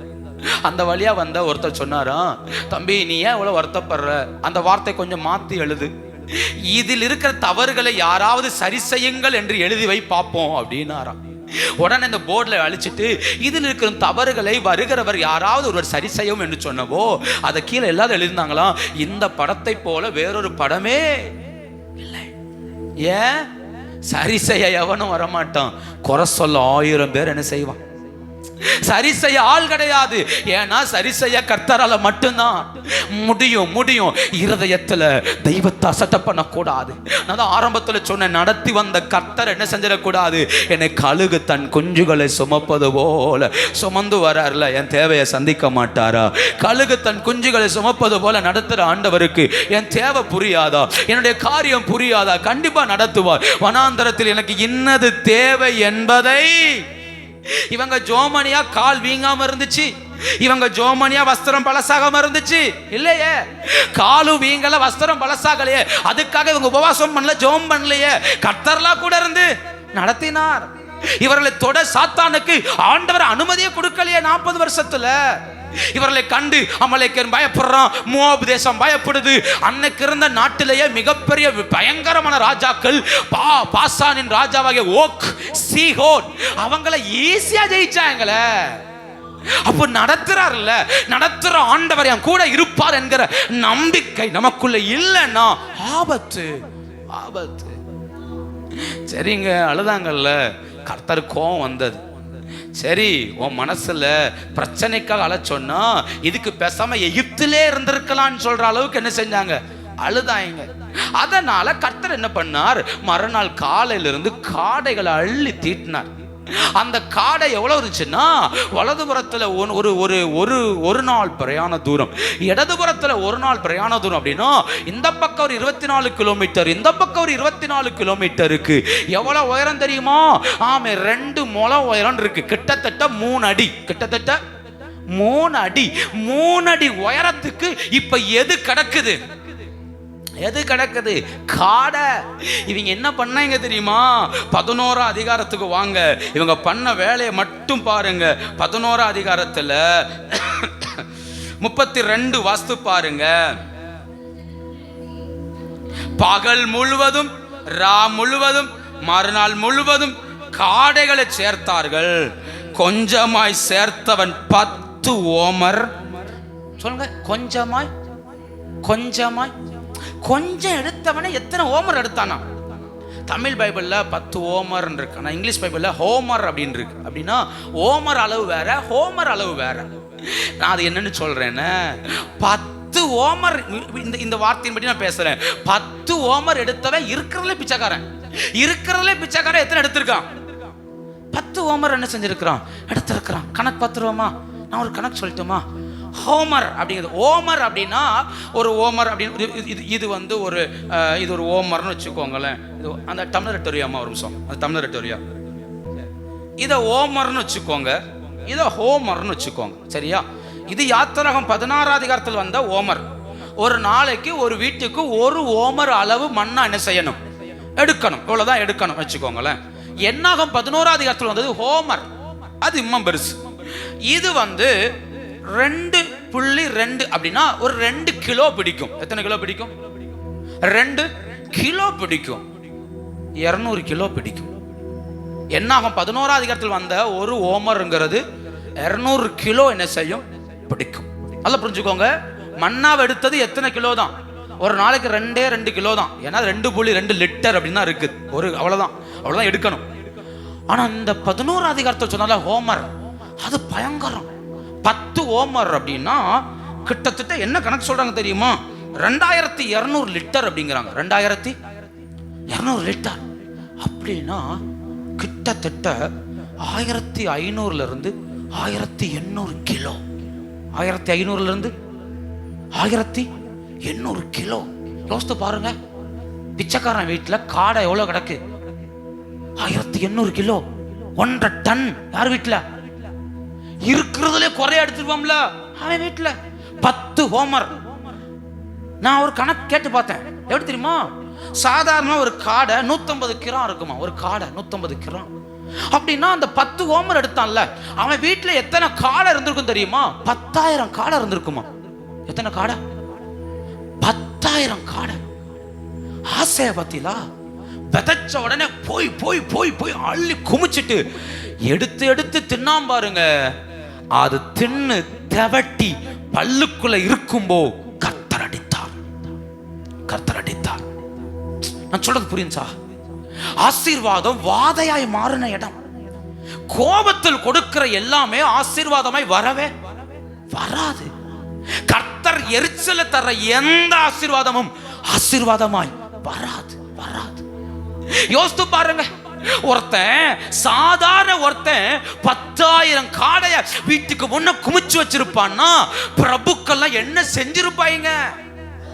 வசதி உள்ளவன் எவ்வளவு எடுத்திருப்பான். ஓடி ஓடி மனைவி பிள்ளைகள் குடும்பம் போய் அள்ளி அள்ளி வந்திருக்காங்க. ஏன்னா 3 அடி உயரத்துக்கு இந்த பக்கம் 24 கிலோமீட்டர், இந்த பக்கம் 24 கிலோமீட்டர் கிடக்குது. 30 லட்சம் பேரும் குமிச்சிருக்கிறாங்க. யோசித்து பாருங்க. ஆண்டவர் தான் சொன்னார், நீ தின்னு மூக்கால தெவட்டு வரைக்கும் தருவேன். அப்போ பாருங்க, அசட்டை பண்ணுகிறவனுடைய ஆசீர்வாதங்கள் எல்லாம் வாதையாக மாறுகிறது. ஏன் அடம்பிடிக்க கூடாது? எனக்கு தந்தை தீர நினைக்க கூடாது? நான் அடம்பிடிக்கிற ஒவ்வொன்றுக்கு பின்னாடியும் ஒரு பெரிய நஷ்டம் இருக்கிறது. அதனாலதான் இயேசு கிறிஸ்து கூட ஜெபிக்கும் போது இப்படி ஜெபம் பண்ணார், பிதாவே உமக்கு சித்தமானார் இந்த பாத்திரம் நீங்க வேண்டும் என்பது உமக்கு. அத கூட தன் விருப்பத்துக்கு என்ன செய்யல, உமக்கு சித்தமானார். லாசருவை எழுப்பினாரே, எத்தனை அற்புதங்களை செய்தாரே. இயேசு சொல்றாரு, என் பிதா எனக்கு என்ன சொன்னாரோ அதை செஞ்சேன். பிதா என்ன சொன்னார்? என்னை காலையில லாசருவை எழுப்ப வேண்டியிருக்கும், நீர் போகணும்னு சொன்ன வார்த்தையை மட்டும்தான் இயேசு என்ன செய்தார். தன் விருப்பத்துக்கு ஒரு வார்த்தையை கூட இயேசு என்ன செய்யல. யோசித்து பாருங்க, பிதா தனக்கு கட்டளை இட்டதை நிறைவேற்றினார். நான் ஒண்ணு சொல்லட்டுமா? என் ஆசையை கண்ட்ரோல் பண்ண என்னால முடியாது. என் இச்சையை கண்ட்ரோல் பண்ண என்னால முடியாது. வரத்தான் செய்யும். நமக்கு எல்லாத்துக்கும் மேலே ஒரு ஆசை பெருகத்தான் செய்யும். ஆனா அதை கண்ட்ரோல் பண்ணக்கூடிய வழிய இதே 11ஆம் அதிகாரத்துல கர்த்தர் சொல்லி வச்சிருக்கிறாரு பாருங்க. 11ஆம் அதிகாரம் அதுல வாஸ்து பாருங்க. ஆமே 29வது வசனம். அதற்கு மோசே, கர்த்தருடைய ஜனங்கள் எல்லாரும் தீர்க்க தரிசனம் சொல்லத்தக்கதாக கர்த்தர் தம்முடைய ஆவி அவர்கள் மேல் இறங்க பண்ணினார். சொல்லுங்க, கர்த்தர் தம்முடைய ஆவியை. அவர் எவ்வளவு அழகா சொல்றாரு பாருங்க. கர்த்தர் மோசே மேல இருந்த ஆவியை 70 பேர் மேல வைக்கிறார். எல்லாரும் ஆவில் நிரம்பி ஜோம் பண்றாங்க. 2 பேர் இன்னும் ஜோம் பண்ணி முடிக்கல. யோசுவா வந்து சொல்றான், தடுத்து நிறுத்துமே, பேசிட்டே இருக்கிறாங்க அப்படின்னு. மோசே சொல்றாரு, 30 லட்சம் பேரும் தீர்க்க தரிசனம் சொல்லத்தக்கதாக கர்த்தருடைய ஆவியை பெறுவார்களானால் நலமா இருக்கும். ஏன்? இச்சையை ஜெயிக்க பரிசுத்த ஆவியானவரால மட்டும்தான் முடியும். இச்சையை ஜெயிக்க அபிஷேகம் தேவை. இச்சையை ஜெயிக்க தேவ மகிமை தேவை.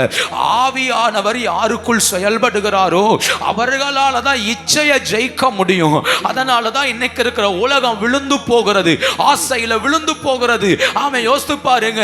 நம்மகிட்ட யாராவது வந்து நான் உனக்கு ஒரு லோன் தாரேன்னு சொன்னா 2 நாள் நான் ஜோம் பண்ணி வாங்கினேன். ஒருத்தர் சொல்லுங்க பார்க்கலாம்.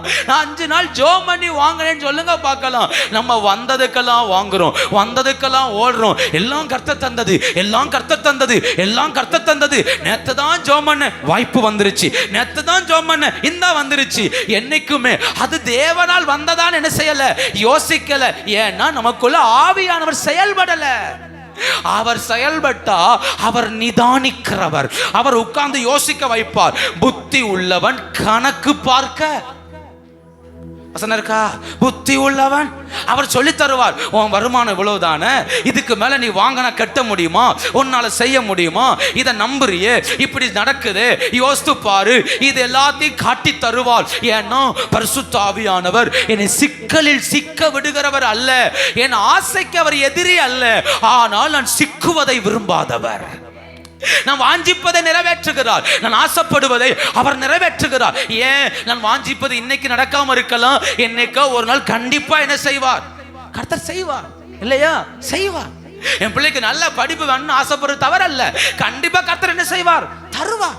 என் வீடு நல்ல ஸ்தானத்தில் இருக்கணும்னு நினைக்கிறது தவறல்ல. கண்டிப்பா கர்த்தர் என்ன செய்வார்? வைப்பார். நல்ல வேலையில நல்ல சம்பளத்துல வாழணுங்கிறது தவறல்ல. கர்த்தர் வைப்பார். அதுக்கு பின்னாடி ஓட வேண்டிய அவசியம் எனக்கு இல்லை. ஏன்? எனக்குள்ள இருக்கிற ஆவியானவர் சொல்லி தருவார். ஏற்ற நேரத்தில் அவர் எல்லாவற்றையும் வாய்க்க பண்ணுவார். ஏற்ற நேரத்தில் வாய்க்க பண்ணுவார். இறைச்சி வேணாம் கேட்டிருந்திருக்கலாம். இவங்க ஆசை, இவங்க இச்சை, அழுத அழுக மன்னாவை வெறுத்துருச்சு. அழுத அழுகையில கானான் தேசத்தை வெறுத்தார்கள். அழுத அழுகையில எல்லாத்தையும் விட்டாங்க. விளைவு என்ன வந்தது? கர்த்தர் கொடுத்தார், அனுபவிக்க முடியல. கொடுத்ததை என்ன செய்ய முடியல? சொல்லுங்க, கொடுத்ததை. நான் கேள்விப்பட்டேன், இப்பெல்லாம் அநேகர் வீட்டை விற்கிறாங்களாம். கடன் வாங்கி வீடு கட்டின அநேகர் எதை விற்கிறாங்க? வீட்டை விற்கிறாங்களா? யோசித்து பாருங்க. அனுபவிக்க முடியல இல்லையா? அதுக்குள்ள உட்கார்ந்து வாழ முடியலையே. யோசித்து பாருங்க. என் ஆசைகள், என் இச்சைகள், இல்லை இல்லை இல்லை. தெய்வம் தந்தால் அதில் தெய்வம் குடியிருக்க பண்ணுவார். தெய்வத்தால் வருகிற எல்லாத்திலுமே தெய்வம் வாழ வைப்பார். தெய்வம் தருகிற அத்தனை நன்மைக்குள்ளையும் தெய்வம் நம்மளை உட்கார வைப்பார். அதனால நான் திரும்ப சொல்றேன், ஏன் ஆவியை பெறணும்? பரிசுத்த ஆவியானவர் என்னை நிதானமாய் நடத்துவார். பரிசுத்த ஆவியானவர் மெதுவாய் நடத்துவார். தர வேண்டிய நேரத்தில், வர வேண்டிய நேரத்தில், எனக்கு தக்க சமயத்தில் அவர் எல்லாவற்றையும் வர்ஷிக்க பண்ண கர்த்தர் வல்லவராயிருக்கிறார். ஹல்லேலூயா. நான் ஆண்டவர் அப்படிதான் விசுவாசிக்கிறேன். நமக்கு இன்னது தேவை என்பதை அவர் அறிந்திருக்கிறார். தேவைக்காக ஆண்டவர் அசட்ட பண்ணிடவே கூடாது. தேவைகளுக்காக நடத்துகிற கர்த்தர் அசட்ட பண்ணிடவே கூடாது. நம்முடைய சூழ்நிலைகளுக்காக ஆண்டவரோடு போராடக்கூடாது. நாம் செய்ய வேண்டிய ஒன்னே ஒன்று, என்னை நேற்று வரைக்கும் நடத்தினி, இன்னமும் என்னை நீ நடத்த வல்லவர். என்னை நேற்று வரைக்கும் பாதுகாத்து எனக்கு மன்னா நான் கேட்டு வரல, அவர் வானத்திலிருந்து போட்டார் இல்லையா? மன்னாவை இவங்க சம்பாதிக்கலையே. விதைச்சாங்களா, அறுவடை செஞ்சாங்களா, சேர்த்து வச்சாங்களா? கிடையாது. காலை ஆனா இவர்களுக்கு என்ன வந்தது? மன்னா வந்துச்சு. பரலோகத்தின் அப்பத்தை கொடுத்தாரு. அதை சாப்பிட்டு வளர்ந்தார்களே. அதை சாப்பிட்ட போ வியாதி வரல, அதை சாப்பிட்ட போ கொள்ளை நோய் வரல, அதை சாப்பிட்ட போ எந்த பிரச்சனையும் வரல. ஆனா என்னைக்கு இச்சித்து உன்னை வாங்கினார்களோ அது அவர்களுக்கு சாபமா என்ன செய்தது? மாறிட்டல. மன்னாவை தின்னு எவனா செத்தானா? சாகலையே. மன்னாவை தின்னு யாரா பலவீனப்பட்டானா? இல்லையே. என்னைக்கு இச்சை வளருதோ அன்னைக்கு வரக்கூடிய அனைத்துமே ஆபத்தாய் முடிகிறது. இந்த கால வேளையில ஆமே, நான் தெய்வத்தை அசட்டை பண்ணக்கூடாது. ஏன்? அவர் அசட்டை பண்ணும்போது அவர் தந்த ஆசீர்வாதமே சாபமாய். அப்படின்னா என்ன செய்வது? ஒருவேளை நம்முடைய வாழ்க்கையில சாபத்தில் இருக்கிறது போல இருக்கலாம். அப்போ நான் என்ன செய்வது? ஒன்னே ஒன்று, இன்னைக்கு வீட்டில் உட்காந்து அவர் தந்த எல்லா நன்மைகளுக்காக நன்றி சொல்லுங்க. இப்போ வேற ஒன்றுமே செய்யண்டாம். எனக்கு தந்த எல்லாத்துக்கும் நன்றி அப்பா, இது போதும் ஆண்டவரே, இவ்வளோ தூரம் வாழ வச்சுட்டு இல்லை, நன்றி அப்பா, என்னை நீ நடத்த வல்லவர்னு மனதார கர்த்தருக்கு நன்றி சொல்லுங்க. எதையெல்லாம் நீங்கள் வெறுத்தீங்களோ அது மேலே கை வச்சு சொல்லுங்க, இதுக்காய் நன்றி அப்பா. எதையெல்லாம் வேண்டான்னு தள்ளினீங்களோ அதுக்கெல்லாம் நன்றி சொல்லுங்க. எதையெல்லாம் உங்களுக்கு கசப்பாக இருந்துச்சோ அதுக்கெல்லாம் கர்த்தருக்கு நன்றி சொல்லுங்க. எனக்கு தந்ததுக்காய் நன்றின்னு சொல்லுங்க. சாபத்தை நன்மையாய் மாற்ற கர்த்தர் வல்லவராய் இருக்கிறார். ஹல்லேலூயா. அப்போ ஒன்று, தேவனை அசட்டை பண்ணும்போது ஆசீர்வாதம் வாதையாய் மாறுது. ரெண்டாவது கொஞ்சம் முக்கியமான ஒரு காரியம், மகிமையான வீடு சபிக்கப்பட்ட வீடாய் மாறுது. மகிமையான வீடு, யோசித்து பாருங்க, மகிமையான வீடு சபிக்கப்பட்ட வீடாய் மாறுகிறது. 2 சாமுவேல் 12ஆம் அதிகாரம் 10வது வசனம். 2 சாமுவேல் 12:10.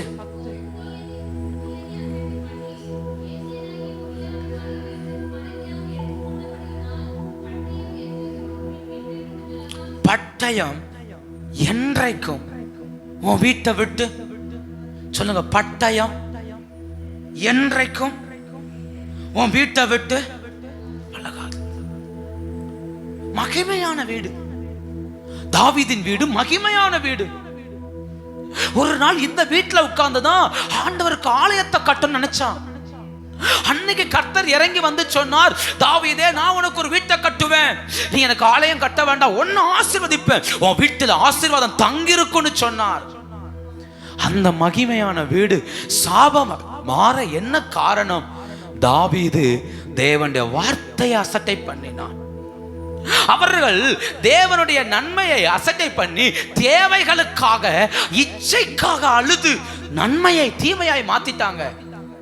இங்க யோசித்து பாருங்க, மகிமையான வீடு, பிரசன்னம் நிறைஞ்ச வீடு, தேவன் உலாவுகிற வீடு. இந்த வீட்டிலிருந்து பிறக்கிற திட்டங்கள் எல்லாம் ஆச்சரியமா இருக்கு. இந்த வீட்டிலிருந்து பிறக்கிற நன்மை எல்லாம் ஆச்சரியமா இருக்குது. அவ்வளவு நன்மை நிறைஞ்ச வீட்டுக்குள்ள கர்த்தர் சொல்றார், பட்டயம் மாறாது.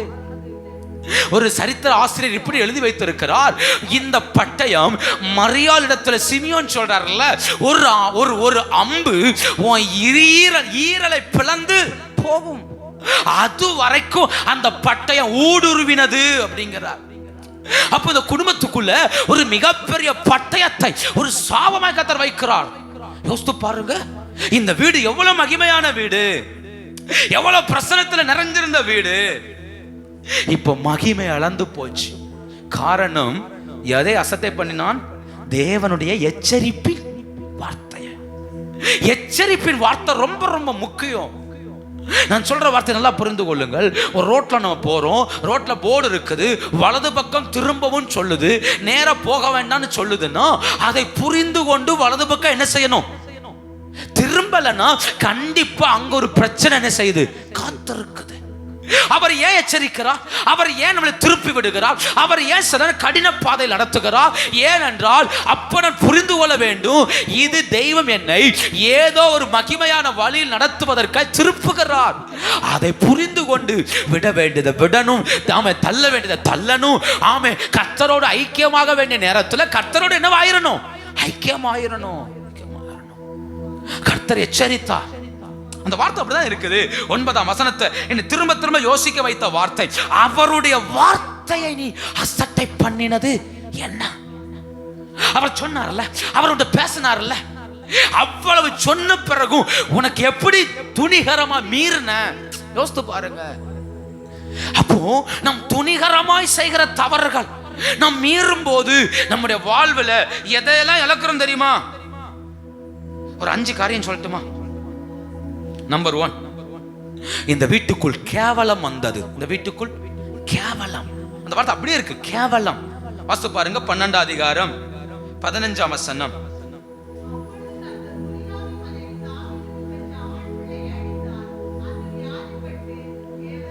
கேவலம். கர்த்தர் அடித்தார். அந்த பிள்ளை எப்படி இருந்தது சொல்லுங்க? கேவலம். நம்ம எப்படி எடுத்துக்கோமே, மகிமையை எப்ப வீடு இழக்குதோ அப்ப வீட்டுக்குள்ள கேவலங்கள் வருது. கேவலம், அவமானம் வேற, கேவலம் வேற இல்லையா? தலகுனிவு வேற, கேவலம் வேற. செய்யத்தகாததை செய்யக்கூடாததை செய்யும்போது கேவலம். கேவலம். தலை காட்ட முடியாது, நிமிர்ந்து நிற்க முடியாது, அந்த இடத்துல தைரியமா வாய் திறக்கவே முடியாது. ஏன்? கேவலம். செய்யக்கூடாத செஞ்சிருக்கிறோம். அப்போ எப்ப ஒரு வீட்டை விட்டு மகிமை விலகுதோ அப்ப அந்த வீட்டுக்குள்ள கேவலம் என்ன செய்கிறது? வருகிறது. வேசித்தனம், உபச்சாரம், அசுத்தம், காமவிகாரம், மோகம், இச்சைகள், இது எல்லாம் எப்ப செயல்படுது பாருங்க. கேவலப்படுத்துறவைகள் இவையெல்லாம். இதெல்லாம் கேவலப்படுத்துறவைகள். யோசித்து பாருங்க. மகிமை இருக்கு வரைக்கும் தாவீதை கேவலப்படுத்த ஒருவனால முடியல. அசிங்கமா பேசுற நாபால் செத்து போனான் இல்லையா? அசிங்கமா பேசுனா நாபால். ஆனா அபிகாயில் சொல்றா, அவனை கொல்லாத, கர்த்தர் பார்த்துக் கொள்வார். 10 நாள் செத்து போனான். தாவீதை வாழவே கூடாதுன்னு விரட்டி விரட்டி கொல்ல நினைச்ச சவுல் செத்து போனான். தாவீதை அழிக்க நினைத்த அனைவரையும் கர்த்தர் அழித்தார். ஆனா இப்ப தாவீதின் வீட்டுக்குள்ளே என்ன நடக்குது? கேவலம். கேவலம். 2, உபவாசத்துக்கு பதில் இல்ல. மகிமை இழந்த வீட்டுக்குள்ள என்ன இல்ல? உபவாசத்துக்கு பதில் இல்ல. வாஸ்து பாருங்க, அதே 12ஆம் அதிகாரம் 16ஆம் வசனத்தை பாருங்க.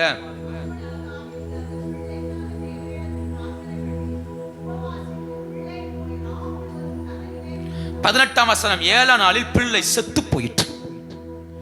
எந்த பிள்ளைக்காக உபவாசம் இருந்தானோ அந்த பிள்ளைக்காக ஜெபம் என்ன செய்யப்படல? கேட்கப்படல. செத்து போயிற்று. ஏன்? பட்டயம்.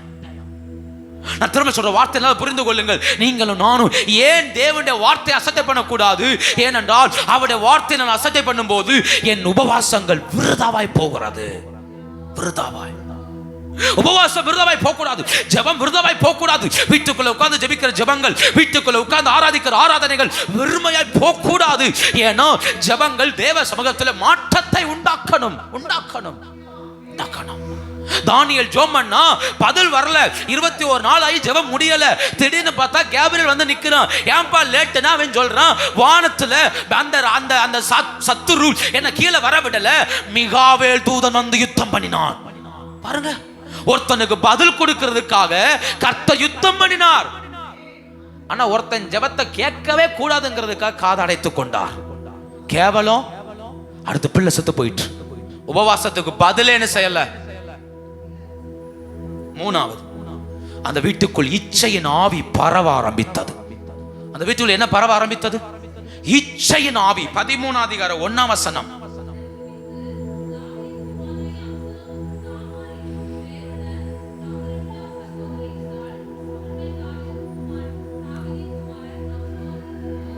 எவ்வளவு கேவலம் பாருங்க.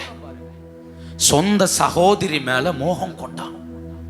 சொந்த சகோதரி மேல எவ்வளவு கேவலம் பாருங்க. தாவீது ஒளிப்படத்தில் செய்தான். அந்த ஆவி இப்ப வீட்டுக்குள் பரவுது. இச்சையின் ஆவி வீட்டுக்குள்ள பரவுது. இப்ப அம்னோனுக்கு தன் தங்கச்சியை பார்க்கும் போதெல்லாம் தவறான எண்ணங்கள், தவறான சிந்தனைகள், தவறான ஏக்கங்கள், அதை நினைச்சு ஏங்கி ஏங்கி வியாதிப்பட்டான் என்று வசனம் சொல்லுது. இச்சையின் ஆவி வீட்டுக்குள்ள என்ன செய்யுது? பரவி வருது பாருங்க, பரவி வருது. இச்சையினாய் விடல. அப்சலோம் தாவீதின் மறுமனையாட்டிகளை பப்ளிக்கா வச்சு அவன் தேவையில்லாத வேலை பார்த்துட்டு இருந்தான். யோசித்து பாருங்க, இச்சையின் ஆவி இந்த வீட்டுக்குள் எவ்வளவு பரவிச்சு தெரியுமா? மகிமை இழந்த வீடு, மகிமை இழந்த வீடு. ஒண்ணு, கேவலம் வந்தது இந்த வீட்டுக்குள்ள. 2, உபவாசம் கேட்கப்படல. 3, 4வது பிரிவினையின் ஆவி இந்த வீட்டுக்குள்ள அடுத்து வந்த ஆவி. 15 அதிகாரம் 1ஆம் வசனம். 15:1.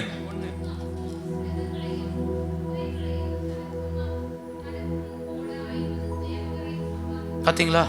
பிரிவினையின் ஆவி தன் தகப்பனுக்கு விரோதமாய், தன் தகப்பனின் ராஜ்யத்துக்கு விரோதமாய் சொந்த மகனை ஆட்களை சம்பாதிக்கிறான்.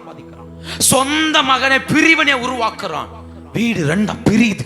பிரிவினையின் ஆவி எப்ப வீட்டுக்குள்ள பட்டைய வந்துச்சோ இதுல ஏதோ ஒண்ணு நடந்துட்டே இருக்கும். நீங்க வேணா கவனிச்சு பாருங்க வீட்டை கொஞ்சம். நான் பிரசங்கம் பண்ணும் போது உங்க வீட்டை கொஞ்சம் யோசித்து பாருங்க. என் வீட்டுக்குள்ள இதெல்லாம் இருக்குதான்னு யோசித்து பாருங்க. கேவலம் வருது, உபவாசம் கேட்கப்படல, இச்சையின் ஆவி செயல்படுது. அடுத்து வீட்டுக்குள்ள பிரிவினை. பிள்ளைகள் பெற்றோருக்கு விரோதமாய், பெற்றோர் பிள்ளைக்கு விரோதமாய், மருமகள் மாமியாருக்கு விரோதமாய், மாமியார் மருமகளுக்கு விரோதமாய். பிரிவினையின் ஆவி அந்த வீட்டுக்குள்ள வாழ பிடிக்கல, அந்த இடத்துல இருக்க பிடிக்கல. பிரிவினையின் ஆவிகள். நல்ல ஐக்கியங்கள் உடையுது, நல்ல நல்ல ஆவிக்குரிய நட்புகள் உடையுது. பிரிவினையின் ஆவிகள் இல்லையா? ரொம்ப முக்கியமான ஒன்று சொல்லட்டுமா? இந்த வீட்டுல இனி வாழவே முடியாதுங்கிற நிலை வந்தது. இந்த வீட்டுல 5வது பாயிண்ட், இந்த வீட்டுல இனி வாழவே. 14ஆம் வசனம், 15, 14.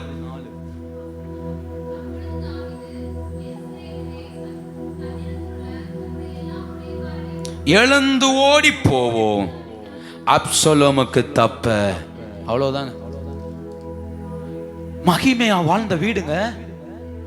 தேவனே இறங்கி வந்து அந்த வீட்டை ஆசீர்வதிச்சாருங்க. தாவீதுட்ட சொன்னாரேப்பா, நான் ஆலயம் கட்டணும் யார்ட்டையும் கேட்கலப்பா, நீ எனக்கு ஆலயம் கட்ட நினைச்ச, அதனால நான் உனக்கு ஒரு வீட்டை கட்டி தருவேன், உன் பிள்ளைகளை ஆசீர்வதிப்பேன், உன் சிங்காசனத்துல ராஜரீகம் பண்ண ஆட்கள் இல்லாமல் போவதே இல்லை, உன் வீடு நிலைச்சிருக்கும்பா. அவ்வளவுதான். உன் பிள்ளை தப்பு பண்ணா கூட சவுல விட்டு விளக்குற மாதிரி கிருபை என்ன செய்ய மாட்டேன், விளக்க மாட்டேன், தண்டிச்சாகிலும் சேர்த்துக் கொள்வேன்ப்பா, பயப்படாத. மிகப்பெரிய வாக்குத்தத்தம். தாவீது போய் முகங்கொப்புற விழுந்து சொல்றான், இதுக்கு மேல என்னத்தை சொல்ல ஆண்டவர்? தேவரீர் எல்லாவற்றையும் பார்த்துக் கொள்ளும். பயங்கரம். இந்த வீட்டை சாத்தான் தொடவே முடியாத அளவுக்கு வேலை எடுத்து வைத்திருந்தார் ஆண்டவர். எப்ப எச்சரிப்பின் சத்தத்தை கேட்கலையோ அவன் வாழ்ந்த மகிமையின் வீடு சபிக்கப்பட்ட வீடாய் மாறினது. கடைசியெல்லாம் இப்படி சொல்றேன், வீட்டை விட்டு வெளியேற வேண்டிய நிலை, அந்த வீட்டை விட்டு வெளியேற வேண்டிய நிலை. கேவலம், ஜெபம் கேட்கல, இச்சையின் ஆவி, பிரிவினையின் ஆவி. இனி இந்த வீட்டுக்குள்ள என்ன செய்ய முடியாது. சரி, என்ன நடந்துச்சு தெரியுமா? 15 அதிகாரம் 30ஆம் வசனம். தன் முகத்தை மூடி வெறும் காலால் நடந்து, வெறும் காலால் நடந்து.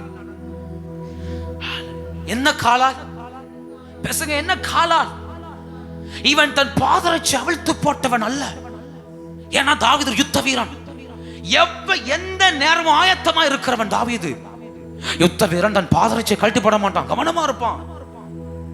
ஆனா இப்ப தாவீது எப்படி அழுதுட்டு போனா, வெறும் காலோடு அந்த ஒலிவ மலையில தன் முகத்தை கூட காட்ட விரும்பல. தன் முகத்தை மூடி துணியை வச்சு மூடி ஓன்னு அழுதுட்டு போறான், வெறுங்காலால், வெறுங்காலால். அதான் நான் சொன்னேன், அசட்டை எங்க வந்து நிப்பாட்டுச்சு பாத்தீங்களா? அங்க தேவைக்காக அழுறத விட்டுட்டு இச்சைக்காக அழுதார்கள். ஆசீர்வாதமே சாபமா மாறிச்சு. நிறைய கொடுத்தார், கொடுத்ததை அனுபவிக்க முடியல. இங்க பாருங்க, மகிமையா இருந்த வீடு சந்தோஷம் நிறைஞ்சிருந்த வீடு, எப்ப பார்த்தாலும் கைதட்டும் பாட்டு பாடலும் ஆராதனை நிறைஞ்சிருந்த வீடு, எப்பவும் தேவ பிரசன்னம் நிறைஞ்சிருந்த வீடு. ஆனா இன்னைக்கு இதுல ஒரு துளி கூட வீட்டுக்குள்ள இல்ல, வெறும் காலால் நடக்கிறான். காரணம் ஒன்னே ஒண்ணு, கர்த்தருடைய வார்த்தையை அசட்டை பண்ணினதுனால வெறுங்காலா. இந்த கால வேளையில கொஞ்சம் உங்களை நீங்களே நிதானித்து பாருங்கள். நான் என்ன செய்கிறேன், நான் என்ன செய்கிறேன், என் வாழ்க்கை என்ன நிலையில் இருக்கிறது என்பதை கொஞ்சம் நிதானியுங்கள். என் வீடு எப்படி இருக்கிறது? என் வீட்டுல தேவர் சமூகத்தில் நிற்க முடியுதா? என் வீட்டுல ஆராதிக்க முடியுதா? என் வீட்டுல கர்த்தரோட நடக்க முடியுதா? என் ஜெபம் கேட்கப்படுதா அல்லது கேவலப்படுறேனா? யோசித்து பாருங்க, யோசித்து பாருங்க. என் ஜெபம் தேவ சன்னிதானத்தில் எட்டுகிறதா? என் வீட்டில், என் வீட்டில் நான் உட்கார்ந்து ஜெபம் பண்ணும்போது தேவ பிரசன்னத்தை உணர்கிறேனா? யோசித்து பாருங்க. ரொம்ப ரொம்ப முக்கியமானது, ரொம்ப முக்கியமானது. ஏன் என் வீட்டில் தேவ பிரசன்னம் இல்லை? ஏன் என் வீட்டில் தேவ மகிமை இல்லாமல் போனது? யோசித்து பாருங்க. நமக்கு தேவன் தந்த வீடு நம்முடைய வாழ்வாதாரம், அதுதான் எல்லாமே. ஒரு 2-3 மணி நேரம் சர்ச்சுக்குள்ள இருந்தீங்களா, இனி போய் எங்கதான் உட்காரணும்? அந்த வீட்டுக்குள்ளதான். அந்த வீட்டுக்குள்ள கிட்டத்தட்ட வாழ்க்கை முழுக்க, ஒரு வாரம் முழுக்க அந்த வீட்டுல வாழ்றோம். அந்த வீடு எவ்வளவு மகிமையா இருக்கணும் இல்லையா? எவ்வளவு மகிமையா இருக்கணும். 3 மணி நேரம் வந்து உட்கார்ந்து ஆராதிக்கிற சபைக்குள்ளேயே எத்தனையோ ஜபங்கள். பிப்ரவரி 1ஆம் தேதி ஆரம்பிச்ச ஜபம் போயிட்டே இருக்குது. இது கிடையில உபவாச ஜபங்கள், இது கிடையில ஜபங்கள். யோசித்து பாருங்க. ஏன் 3 மணி நேரம் நீ உட்கார்ற இடத்துலயே கர்த்தர் பேசணும், கர்த்தர் இடைபடணும், சபையில வெறுமை இருக்கக்கூடாது, தேவ பிரசன்னம் இருக்கணும், ஆண்டவர் உலாவணும், ஆண்டுடைய அசைவாடுதல் வேணும்னு ஒரு சபைக்குள்ள அவ்வளவு ஜோமனம் இருக்கு. அப்படியான வீடு அப்படியானா தங்கி இருக்கிற வீடு, நான் வாழ்ற வீடு, யோசித்து பாருங்க. என் வீட்டுக்குள்ள எப்படி இருக்கிற? என் படுக்கை எப்படி இருக்குது? என் வாழ்க்கை எப்படி இருக்குது இல்லையா?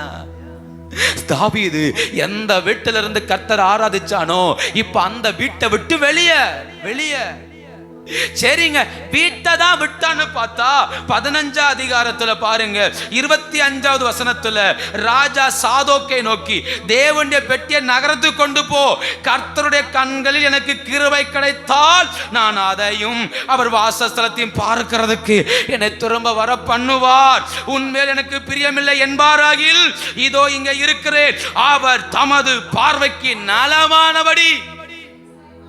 நான் எப்படி சொல்லட்டுமா, ஒரு ஆவிக்குரியவனுடைய கதறல், இந்த வார்த்தை கதறல். அவருக்கு முன்னா இருக்கிறேன், என் மேல பிரியோன்னு சொன்னா அவர் என்னை திரும்ப கொண்டு வருவார் இந்த வீட்டுக்குள்ள. இல்லடா உன் மேல பிரியம் இல்ல, என் வார்த்தையை கேட்கல, வெளியே போன்னு சொல்வாராகில். அவ்வளவுதான். அதனாலதான் பாதரட்சை கழட்டிட்டு, இனி நான் யுத்தம் பண்ண தகுதி இல்லை, இனி யுத்தத்தில் நிக்க எந்த தகுதியுமே இல்லை, இனி யுத்தம் பண்ண என்னால முடியாது. இது வரைக்கும் தாவீது யுத்தத்தில் தளர்ந்ததே இல்லை. ஆனால் 16ஆம் அதிகாரம் 14ஆம் வசனத்தை பாருங்க, ராஜாவும் அவனோடு இருந்த சகல ஜனங்களும் விடாய்த்தவர்கள், எல்லாரும் பலவீனப்பட்டார்கள், விடாய்த்து போனார்கள். இது வரைக்கும் தாவீது தோத்த சரித்திரமே கிடையாது. பாருங்க, வெறுங்காலால் நடக்கிறான், அழுது கொண்டே போகிறான். வாழ்க்கை எங்க கொண்டு நிப்பாட்டுச்சு பார்த்தீங்களா? அந்த வீட்டை திரும்ப எடுப்பதற்கு தாவீது தன் உயிரையே தியாகமாய் முன்ன வைத்தார். அந்த மகிமையான வீட்டை திரும்ப எடுப்பதற்கு தாவீது எவ்வளவு அழ முடியுமோ அவ்வளவு அழுதான், எவ்வளவு ஜெபிக்க முடியுமோ அவ்வளவு ஜெபித்தான், எவ்வளவு கர்த்தரோடு நடக்க முடியுமோ அவ்வளவு நடந்தான். ஆண்டவர் கிருபையா இறங்கினார்.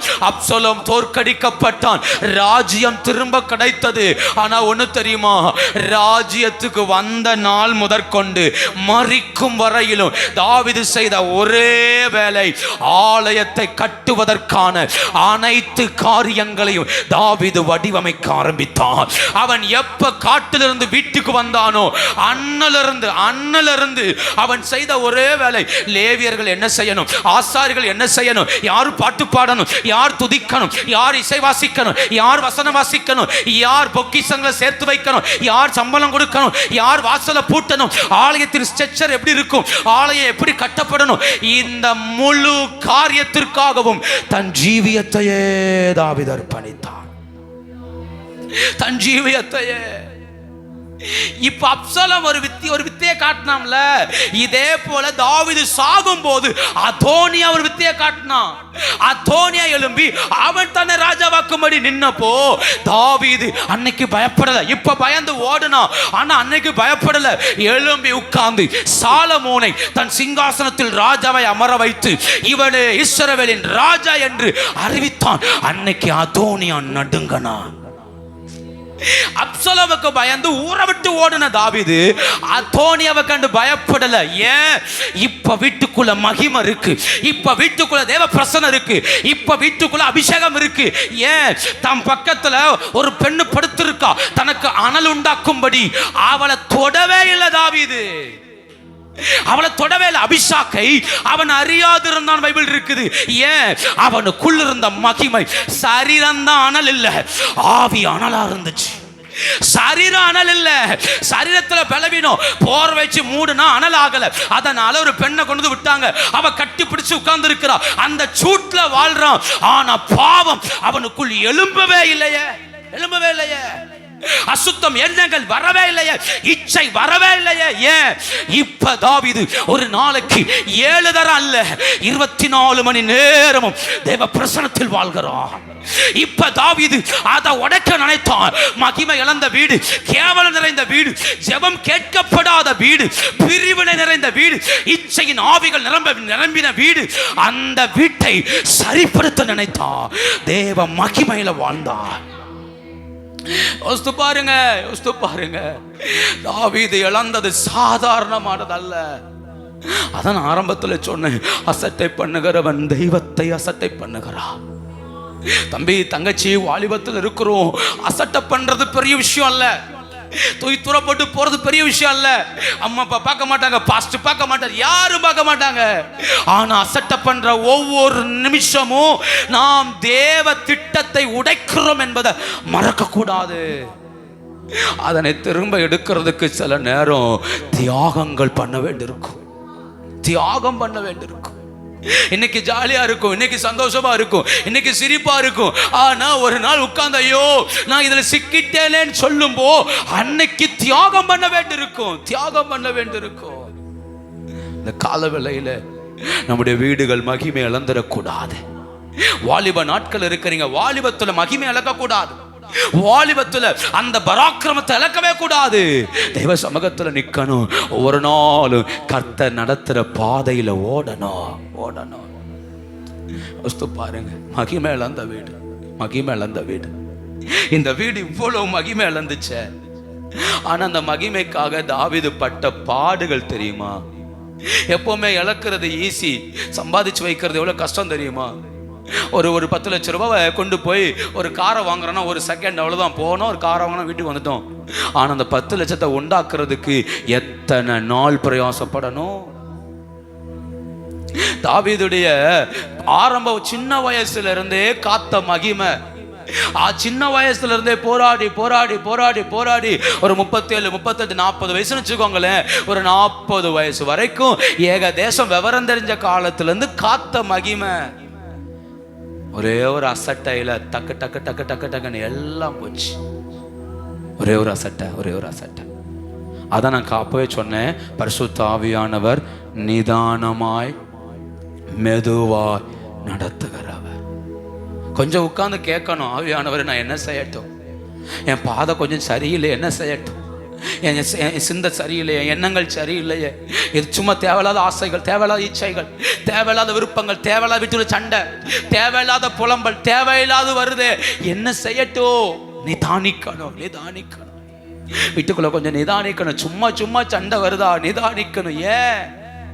பெட்ல போய் உட்கார்ந்ததுக்கு அப்புறம் தான் யுத்தமே ஆரம்பிக்குதா? ஏன்? பயன் படுக்கை முழுக்க கசப்பும் வருத்தம் இருக்கா? ஏன்? கணவன் மனைவியோ பிள்ளைகளோ பெற்றோரோ யாருக்குள்ள யுத்தம் வந்தாலும் கேட்கணும் ஆண்டுட்ட, ஏன் என் வீட்டுக்குள்ள இல்ல மகிமை? ஏன் இல்ல? கேளுங்க. அவர் மெதுவாய் உணர்த்துவார், அவர் மெதுவாய் காண்பித்து தருவார். எங்க பிரச்சனைங்கிறதை அவர் காண்பித்து தருவார். நான் நிச்சயம் ஆவில உணர்கிறேன் கர்த்தர் உங்களோட பேசுறாருன்னு. நீங்க யோசித்து பாருங்க, நான் சொன்ன காரியங்கள் எல்லாம் பட்டியலிட்டு பாருங்க. என் வீட்டுக்குள்ள என்ன நடக்குது, என்ன நடக்குது? என் இச்சையினால நான் எதை உடைச்சேன் யோசித்து பாருங்க. என் ஆசையினால தேவ பிரசனத்தை, தேவ மகிமைய, கர்த்தர் கொடுத்த நன்மையை யோசித்து பாருங்க, யோசித்து பாருங்க. நான் என்னிலிருந்து தான் பேசுறேன், நான் தூரம் எங்கேயோ இருந்து பேசல. நான் எனக்குள்ள இருந்து தான் ஆரம்பத்திலே சொன்னேன். எனக்குள்ளேயே அந்த சிந்தையை சாத்தா விதைச்சதுல தான் நான் சொன்னேன் நானு. அப்படியானால் நம்மளை விழப்பண்ணுவதற்கு சாத்தான் எல்லா இடத்திலும் போராடுகிறான். அதனாலதான் எப்போதுமே தேவ பிரசன்னத்துல வாழணும். மோசே சொல்றாரு, எல்லாரும் தேவ ஆவியை பெற்றால் நலமாயிருக்கும். ஏன் எல்லாரும் தேவ பிரசன்னத்தை சுமக்கணும்? இப்ப தாவீது இருந்த வீட்டுல பிரசனம் இல்லாமல் போக காரணம் ஒண்ணு, உடன்படிக்கை பெட்டி யுத்தத்துக்கு போயிருக்கு. உடன்படிக்கை பெட்டி யுத்தத்துக்கு போயிருந்தா தாவீது எங்க போயிருந்திருக்கணும் இல்லையா? பெட்டி இல்லை, வீட்டுல இருந்தான், பிரச்சனை முடிஞ்சு. பெட்டி இல்லை, வீட்டுல இருந்தான். அதே இது பெட்டி மட்டும் இங்க இருந்து இவன் இருந்தா வேலை இல்லை, அவன் பிரசனத்தோட வாழ்ந்திருப்பான். பெட்டி இல்லையா, ரெஸ்ட் வந்துச்சு. எப்ப ஜோம் பண்ணி ஒரு ரெஸ்ட் வருதோ, எப்ப ஆராதிச்சு ரெஸ்ட் வருதோ, அப்பாடா இனி அப்படியே 2 நாளைக்கு இருக்கலாம். முடியாது. எப்ப முடிக்கிறோமோ அப்பதான் எது ஸ்டார்ட் ஆகுது. இந்த கால வேளையில உங்களை நீங்களே கொஞ்சம் நிதானித்து பாருங்கள். நான் எங்க விழுந்தேன்? ஏன் என் வாழ்க்கையில் இந்த தடுமாற்றம்? ஏன் என் வாழ்க்கையில் இந்த பிரச்சனை? லோன் தானே வாங்கணும், கஷ்டப்பட்டு தானே கட்டணும், ஏன் அந்த வீட்டில் வாழ முடியல? கஷ்டப்பட்டு தானே அந்த வேலையை செஞ்சோம், ஏன் அந்த இடத்துல நிற்க முடியல? யோசித்து பாருங்க. இன்னைக்கு ஆண்டவர்கிட்ட கொஞ்சம் ஒப்புரவாகுங்க. சில சரி செய்ய வேண்டிய காரியத்தை சரி செய்யுங்க. தேவன் தந்த நன்மைகளை எங்கேயாவது நம்ம அழிச்சு பேசியிருந்தா அல்லது புறக்கணிச்சு பேசியிருந்தா அதை கர்த்தரிடத்தில் அறிக்கையிடுங்கள். அசட்டை பண்ணும்போது எல்லாத்தையும் இழக்கிறோம். ஆனா மனம் திரும்பும்போ நான் இழந்தவைகளை கர்த்தர் திரும்ப பண்ணுகிறார். நான் மனம் திரும்பும்போ கர்த்தர் உதவி செய்கிறார். ஆண்டுகிட்ட இருக்கிற குணமே அதுதான், மனம் திரும்புகிறவனுக்கு இறங்குகிறார். அவர் உணர்த்துவதின் நோக்கமே நீ மனம் திரும்புனா அவர் கிரியை நடப்பிப்பார். நம் மனம் திரும்பினா என் வாழ்க்கையை திரும்ப கட்டுவார். நம் மனம் திரும்பினா என் வீட்டை திரும்ப கட்டுவார். நம் மனம் திரும்பினா கர்த்தர் தம்முடைய மகிமையை நம்மிலே விளங்க பண்ணுவார். பவுல் சொல்றார், அசட்டை பண்ணிராத. நீ மனுஷனை அல்ல, உனக்கு பரிசுத்தாவியை தந்த. ஏன் அந்த வார்த்தை சொல்றார்? பரிசுத்தாவியை தந்த தெய்வத்தை அவர் விலகிட்டார்னா உணர்த்துவது யார்? அவர் விலகிட்டார். நான் பிரசங்கம் பண்றேன், ஆவியானவர் உணர்த்தலைன்னா உங்களால உணர்வடையவே முடியாதுங்க. நான் பேசுறதுனால உணர்வு வரவே வராது. நான் 1.5 மணி நேரம் பேச 2 மணி நேரம் பேசினாலும் ஆவியானவர் உணர்த்தினாதான் உணர்வு. ஆவியானவர் சொன்னாதான் வார்த்தை. எல்லாரும் முழங்கால் படிடுவோமா? எல்லாரும் முழங்கால் படிடுவோம். கொஞ்ச நேரம் கர்த்தருடைய சமூகத்துல நீங்க போராட போறீங்க. இந்த 14வது நாள் நிற்கிறோம். ஹல்லேலூயா. தேவ சமூகத்துல போராட போறீங்க.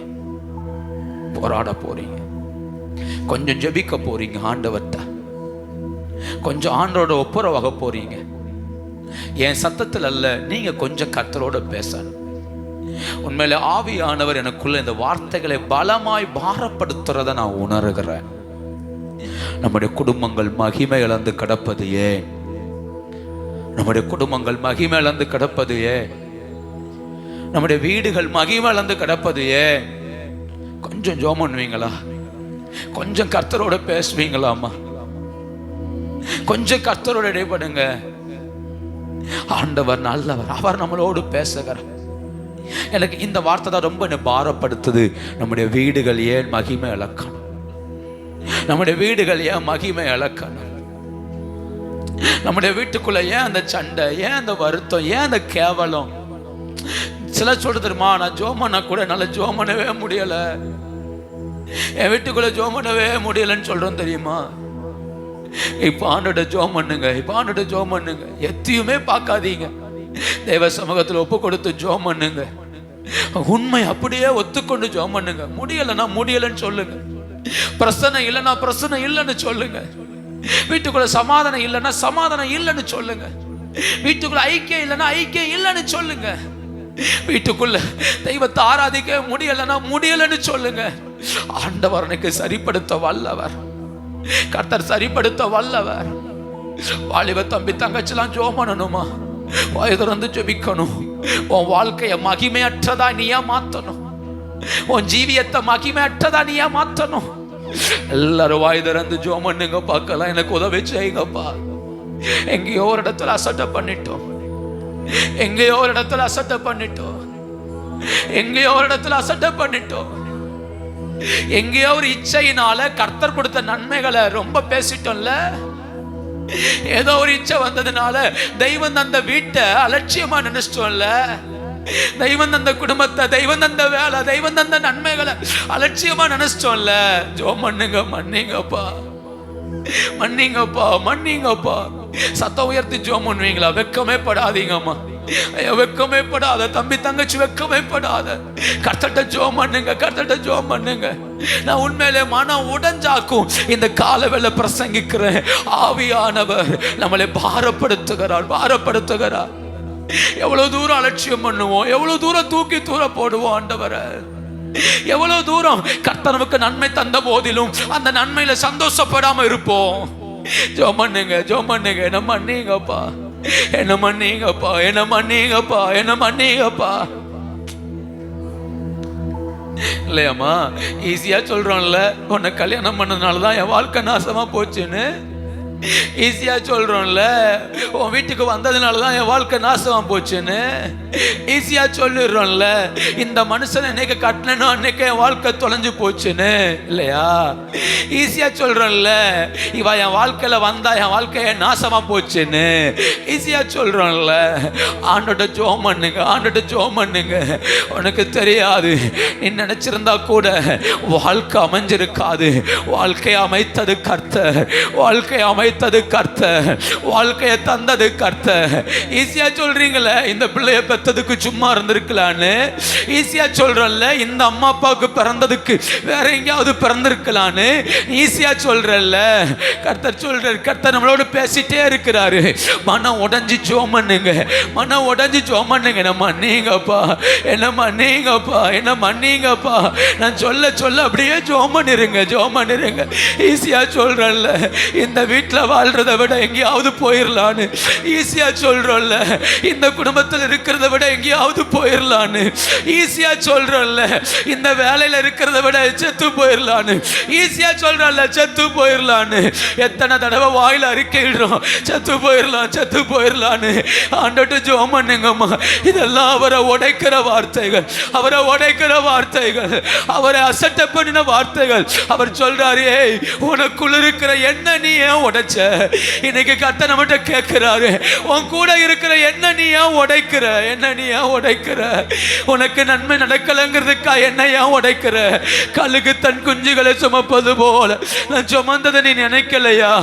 கழுகு தன் குஞ்சுகளை அசைவாடி அவைகளை தன் சிறகுல தூக்கி சுமப்பது போல சுமந்தேனே, அதெல்லாம் உனக்கு ஞாபகமே இல்லையா? நீ கண்ணீரோட நிக்கும்போது தூக்கி சுமக்கலையா? வியாதியோட நிக்கும்போது தூக்கி சுமக்கலையா? யாருமே இல்லாத நிக்கும்போ நான் உன் கூட இல்லையா? பின்ன ஏன் என்ன உடைக்கிறேன்னு கர்த்தர் கேட்கிறார். இந்த கால வேளையில, இந்த கால வேளையில அம்மா, செத்து போகணும்னு சொல்ற வார்த்தை சாதாரண வார்த்தை போல இருக்கும். ஆனா பரலோகத்தின் தெய்வத்தை உடைக்கும், பரலோகத்தின் தெய்வத்தை உடைக்குமா? தெய்வம் தந்த நன்மை இல்லையா? தெய்வம் தந்த பிள்ளை, தெய்வம் தந்த குடும்பம், அதை புறக்கணிப்பது தெய்வத்தையே புறக்கணிப்பதற்கு சமம். நீங்க ஜெபம் பண்ணுங்க, நீங்க ஜெபம் பண்ணுங்க. ஆவியானவர் என்னை பாரப்படுத்துறார்னு உணர்ந்தா நீங்க கண்ணீரோட ஜெபம் பண்ணுங்க. அழ முடிஞ்சா அழுதுறணும், கண்ணீர் வடிக்க முடிஞ்சா கண்ணீர் வடிச்சிடணும், இயேசுவேன்னு கூப்பிட முடிஞ்சா கூப்பிடணும். இன்னைக்கு சரிப்படுத்த வேண்டியதை சரிப்படுத்திடணும், சரிப்படுத்த வேண்டியதை சரிப்படுத்திடணும். அப்பாட்ட பேசுங்க, ஆண்டவர்கிட்ட பேசுங்க. அவர் மனம் உடைஞ்சாக்கும். இன்னைக்கு நம் நடுவில் அவர் காத்திருக்கிறார். நீ பேசுவன்னு காத்திருக்கிறார். பேசு, பேசு, அப்பாட்ட பேசு. ஆமென், ஆமென். நான் உடைச்சிட்டேன், என்ன மன்னிங்கன்னு பேசு. நான் உடைச்சிட்டேன், என்ன மன்னிங்கன்னு பேசு. போதாது போதாது, வெட்கமே படக்கூடாது, வெட்கமே படக்கூடாது, ஆண்டோட பேச வெட்கமே படக்கூடாது. அம்மா அப்பா எவ்வளோ சொன்னாங்க, கேட்கலையப்பா, கேட்கலையம்மா. நீ உன் அம்மா அப்பா எவ்வளோ சொன்னாங்க, உனக்கு உன் அம்மா பிடிக்கலல்ல, உன் அப்பாவை பிடிக்கலல்ல, உன் வீட்டையே பிடிக்கலல்ல. ஆண்டவர் சொல்றாரு, இது நீ என்ன உடைக்கிற, நீ உன்னை உருவாக்குற என்னையே நீ உடைக்கிற. ஜோமன்னு ஜோமன்னு உன்னை எச்சரிச்சதுனால சிலரை உனக்கு பிடிக்கலல்ல. ஆண்டவர்ட்ட மன்னிப்பு கேளு, ஆண்டவர்ட்ட மன்னிப்பு கேளு. அவர்கள் உன்னை உடைத்தது நல்லது, அவர்கள் உன்னை பேசினது நல்லது, அவர்கள் உன்னை எச்சரித்தது நல்லது. ஜோமன்னுங்க ஜோமன்னுங்க. இந்த கால வேளையில ஆண்டவரே எனக்கு உதவி செய்யுங்கப்பா. போதாதம்மா போதாதம்மா போதாதம்மா போதாதம்மா. எனக்கு இந்த வார்த்தையை ரொம்ப உணர்த்துறார். நீங்க இதை கண்டிப்பா புரிஞ்சுக்கணும். கர்த்தர் எனக்கு நான் ஜெபம் பண்ணும் போதெல்லாம் எனக்கு உணர்த்தின வார்த்தை, சிலர் ஆமே தேவன் தராத லோனெல்லாம் இழுத்து வச்சுக்கிட்டு ரொம்ப நெருக்கடியில வாழ்றீங்கன்னு கர்த்தர் எனக்கு உணர்த்தினார். தேவையில்லாத லோன், ஆசைக்காக இச்சைக்காக நீ வாங்கின சில லோன்ல நீ சிக்கிட்டு இருக்கன்னு கர்த்தர் உணர்த்தினார். இப்ப ஜெபம் பண்ணுங்க ஆண்டவர்ட்ட. ஒருவேளை நான் சொல்ற வார்த்தை உங்களுக்கு நேரம் வருமானால் வெட்கப்படாம ஜெபம் பண்ணுங்க. என்ன மன்னிங்கன்னு கேளுங்க, என்ன மன்னிங்கன்னு கேளுங்க. நான் அவசரப்பட்டுட்டேன்ப்பா, நான் அவசரப்பட்டுட்டேன். கர்த்தர் சொல்ற உனக்கு தந்திருப்பேன், ஆனா நீ தேவையில்லாம பேசிட்டியே, தேவையில்லாத வார்த்தையை சொன்னியே. உனக்குள்ள இருக்கிற ஆண்டவரையே நீ அற்பமா நினைச்சதுனாலதான் அந்த வீடு உனக்கு சாபமா இருக்கு, அந்த பிள்ளை உனக்கு சாபமா இருக்கான், அந்த குடும்பம் உனக்கு சாபமா இருக்கு. இந்த 14வது நாள் பரிசுத்த ஆவியானவர் சொல்றாரு, என் சமூகத்துல வா, என் சமூகத்துல வா, ஒப்பு கொடுங்க பார்க்கலாம், ஒப்பு கொடுங்க பார்க்கலாம். நான் சொல்ற வார்த்தை யாருடைய உள்ளத்தை உடைக்குதோ அவங்க மட்டும் ஜெபம் பண்ணுங்க. கர்த்தர் உங்களை திரும்பி வர பண்ணுகிறார், கர்த்தர் உங்களை திரும்பி வர பண்ணுகிறார். அந்த நெருக்கடிகளை விட்டு கர்த்தர் உங்களை மாற்ற விரும்புகிறார். ஜெபிங்க பார்க்கலாம், ஜெபிங்க பார்க்கலாம். உடாமா நாமா சந்தானா அதரக துடாதரா. சில காடைகள் வீட்டுக்குள் வந்தது போல் இருந்தது, ஆனால் அதுவே சாபமாய் மாறிட்டு. இப்ப ஜெபம் பண்ணுங்க, இப்ப ஜெபம் பண்ணுங்க. அந்த வாதை இயேசுவின் நாமத்தினால நிறுத்தப்படுவதாக, நிறுத்தப்படுவதாக, நிறுத்தப்படுவதாக. உடபாலமா ரியாந்தரா. கடனினால நான் ரொம்ப நெருக்கப்படுறேன்னு சொல்றவங்க ஆண்டவர்ட்ட ஜெபம் பண்ணுங்க. அந்த வாதைய கர்த்தர் உடைக்கிறார், கர்த்தர் உடைக்கிறார். என் பக்கம் திரும்புன்னு கர்த்தர் இந்த கால வேளையில உணர்த்துகிறார். என் பக்கம் திரும்பு, நான் அதை உடைப்பேன்னு கர்த்தர் உணர்த்துகிறார். அதரபலமா ரிகாபாதாரபா ஓராகாதாரமா ரேகதுடாதரா. ஒரு கிருபையின் கரம் உங்களை தூக்கி எடுக்கிறது, ஒரு கிருபையின் கரம் சில நெருக்கடிகளை விட்டு உன்னை தூக்கி எடுக்குது, சில கிருபையின் கரம் உன்னை தூக்கி எடுக்குது. ஷாபாலா ஹாதாராமா உடாபாலா மாரியாந்தரா ஆதாரக துடாதரா. என் வீட்டுக்குள்ள சந்தோஷமா இருந்து ரொம்ப நாள் ஆச்சுன்னு சொன்னா நீங்க ஆண்டவரை நோக்கி பாருங்க. என் வீட்டுக்குள்ள சந்தோஷம் வந்து ரொம்ப நாள் ஆச்சுப்பா, என் வீட்டுக்குள்ள சந்தோஷம் வந்து ரொம்ப வருஷம் ஆச்சுப்பா. நான் ஜெபம் பண்ணுங்க, ஜெபம் பண்ணுங்க. மகிமை இழந்த விட்ட போல இருக்கிறேன், வெறும் காலால் நடந்த தாவீதை போல, பைத்தியக்காரனை போல நடந்து நடந்து திரிறேன்ப்பா, நடந்து நடந்து திரிறேன்ப்பா. ஒரு சமாதானம் இல்லை, என் வீட்டுக்குள்ள ஒரு சந்தோஷம் இல்லைன்னா அம்மா தைரியமா ஜெபம் பண்ணுங்க, ஐயா தைரியமா ஜெபம் பண்ணுங்க. தம்பி தங்கச்சி தைரியமா ஜெபம் பண்ணு. உன் வீட்டுக்குள்ள சமாதானம் இல்லைன்னா கூப்பிடு, இயேசுவேன்னு கூப்பிடு. அவரால் மட்டும்தான் மாற்ற முடியும், மாற்ற முடியும். ஜெபம் பண்ணுங்க, ஜெபம் பண்ணுங்க. ராத்திரி ஆனாலே சண்டை, ராத்திரி ஆனாலே குழப்பம், ராத்திரி ஆனாலே வேதனை. இது மாறட்டுமே, இது மாறட்டுமே. இதெல்லாம் ஒரு அசுத்தாவிகள், இதெல்லாம் சாத்தானின் தந்திரங்கள் இன்னைக்கு ஜெபம் பண்ணுங்க. கர்த்தர் இவைகளை உடைக்கட்டும், கர்த்தர் இவைகளை உடைக்கட்டும். ஆதாரமான ஆதாரா உடபலமரி ஆந்தாரா ரிகமன ஆதாராதரே ஜெபமனுமா ஜெபமனுமா. நான் ஜெபமன உட்கார்ந்தா என் கூட சேர்ந்து ஜெபிக்க ஒரு ஆள் இல்லைன்னு நினைக்கிறீங்களா? நான் ஜெபமன உட்கார்ந்தா எல்லாரும் ஒவ்வொரு திசையில போறாங்களே, எங்களால ஜெபிக்க முடியல நினைச்சா இப்ப ஜெபம் பண்ணுங்க, இப்ப ஜெபம் பண்ணுங்க. ஆண்டவரே இறங்குன்னு கேளுங்க, ஆண்டவரே இறங்குன்னு கேளுங்க. என் வீடு ஒன்றிணைந்து ஜெபிக்கட்டும், என் பிள்ளைகளோடு ஜெபிக்கணும், என் குடும்பத்தோடு ஜெபிக்கணும். கர்த்தர்ட்ட பேசுங்க பார்க்கலாம், கர்த்தர்ட்ட பேசுங்க பார்க்கலாம். ஆளுக்கு ஒரு திசையில போறோம்ப்பா, ஆளுக்கு ஒரு திசையில போறோம்ப்பா. அம்னோன் ஒரு திசை, அப்சலோம் ஒரு திசை, அதோனியா ஒரு திசை, ஆளுக்கு ஒரு திசை. ஜெபம் பண்ணுங்க, ஜெபம் பண்ணுங்க. ஒன்றிணையட்டும்பா, ஒன்றிணையட்டும்பா. ரபாலா ஹதாரா அசட்டை பண்ண காரியங்கள் மன்னிக்கப்படட்டும். ஆமே, தேவனுடைய எச்சரிப்புகளை மறந்த நாட்களை கர்த்தர் மன்னிக்கட்டுமே.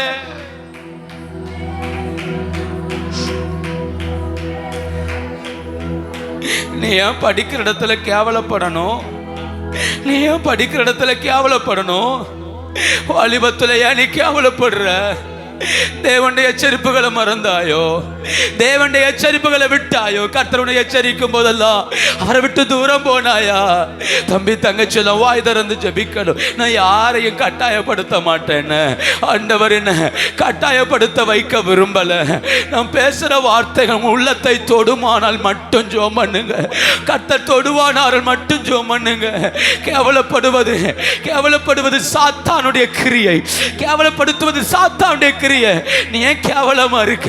உன் ஸ்கூல்ல நீ ஏன் கேவலமா இருக்க? படிக்கிற இடத்துல ஏன் கேவலமா இருக்க? வாலிபத்துல வீட்டுக்குள்ள ஏன் நீ கேவலமா இருக்க? கர்த்தர்ட்ட ஜெபம் பண்ணுங்க. பெற்றோருங்க பிள்ளைகளுக்கு ஜெபம் பண்ணுங்க. என் பிள்ளைகளை நான் ஆசீர்வதிக்கிறேன்னு சொல்லுங்க, என் பிள்ளைகளை நான் ஆசீர்வதிக்கிறேன்னு சொல்லுங்க, என் பிள்ளைகளை ஆசீர்வதிக்கப்படட்டும்னு சொல்லுங்க. இந்த பிள்ளை ஏன் கேவலப்படணும்? ஏன் கேவலப்படணும்? ஆதாரபாலா மாதிரி ஆந்தாரா என் பிள்ளை ஆசீர்வதிக்கப்படுவதாக, என் குடும்பம் ஆசீர்வதிக்கப்படுவதாக. ஆதரலா ஹாதரே உடபால மதரபுடியாந்தரா. எல்லாரும் ஜெபிங்க பார்க்கலாம், எல்லாரும் ஜெபிங்க பார்க்கலாம். ஒரு ஜெப ஆவிய கர்த்தர் குடும்பங்களுக்குள்ள வைக்கட்டும். ஆமே, கேவலங்கள் நிறைந்தன வீட்டுக்குள்ள, ஜெபங்கள் கேட்கப்படாத வீட்டுக்குள்ள, இச்சையின் ஆவிகள் உருண்டோடின வீட்டுக்குள்ள, பிரிவினையின் ஆவிகள் கிரியை செய்த வீட்டுக்குள்ள, ஆமே, துரத்தப்பட்ட அந்த வீட்டுக்குள்ள, வெறும் காலாய் நடந்த அந்த வீட்டுக்குள்ள ஒரு ஜெப ஆவி, ஒரு ஜெப ஆவி, ஒரு ஜெப ஆவி. ஆதாரமானா ஆதரே ரிகவலபதரா உடவலபதரா. ஜெபிங்க பார்க்கலாம். ஆண்டவர் தம்முடைய தூதர்களை உங்க வீட்டுக்குள்ள அனுப்புகிறார், உங்க வீட்டுக்குள்ள அனுப்புகிறார். சில பிரிவினைகள் வேரோடு பிடுங்கப்படுகிறது. ஓடபாலகதாரா சில கேவலங்கள் வேரோடு பிடுங்கப்படுகிறது. இச்சையின் ஆவிகள் வேரோடு பிடுங்கப்படுகிறது. கர்த்தர் இறங்கி இருக்கிறார், கர்த்தர் இறங்கி இருக்கிறார். ஆதாரமான ஆதரே ரிகபாலா ஆதாரா உடபாலபதரா. சில வேர்கள் பிடுங்கப்படுகிறது, பிடுங்கப்படுகிறது. ஓரா காதாரமா ரிகதாரமா. சில வீடுகளுக்குள்ள இன்னைக்கு பரிசுத்த ஆவியானவர் ஜெப ஆவி என்கிற தீபத்தை தீபத்தை அவர் ஏற்றுகிறார், அவர் ஏற்றுகிறார், அவர் ஏற்றுகிறார். ஆதாரபாலபதரா ரிகமானா ஆதரே உடபாலபதரா. ஒரு ஜெப ஆவி என்கிற தீபத்தை பரிசுத்த ஆவியானவர் ஏற்றி வைக்கிறார், ஏற்றி வைக்கிறார்.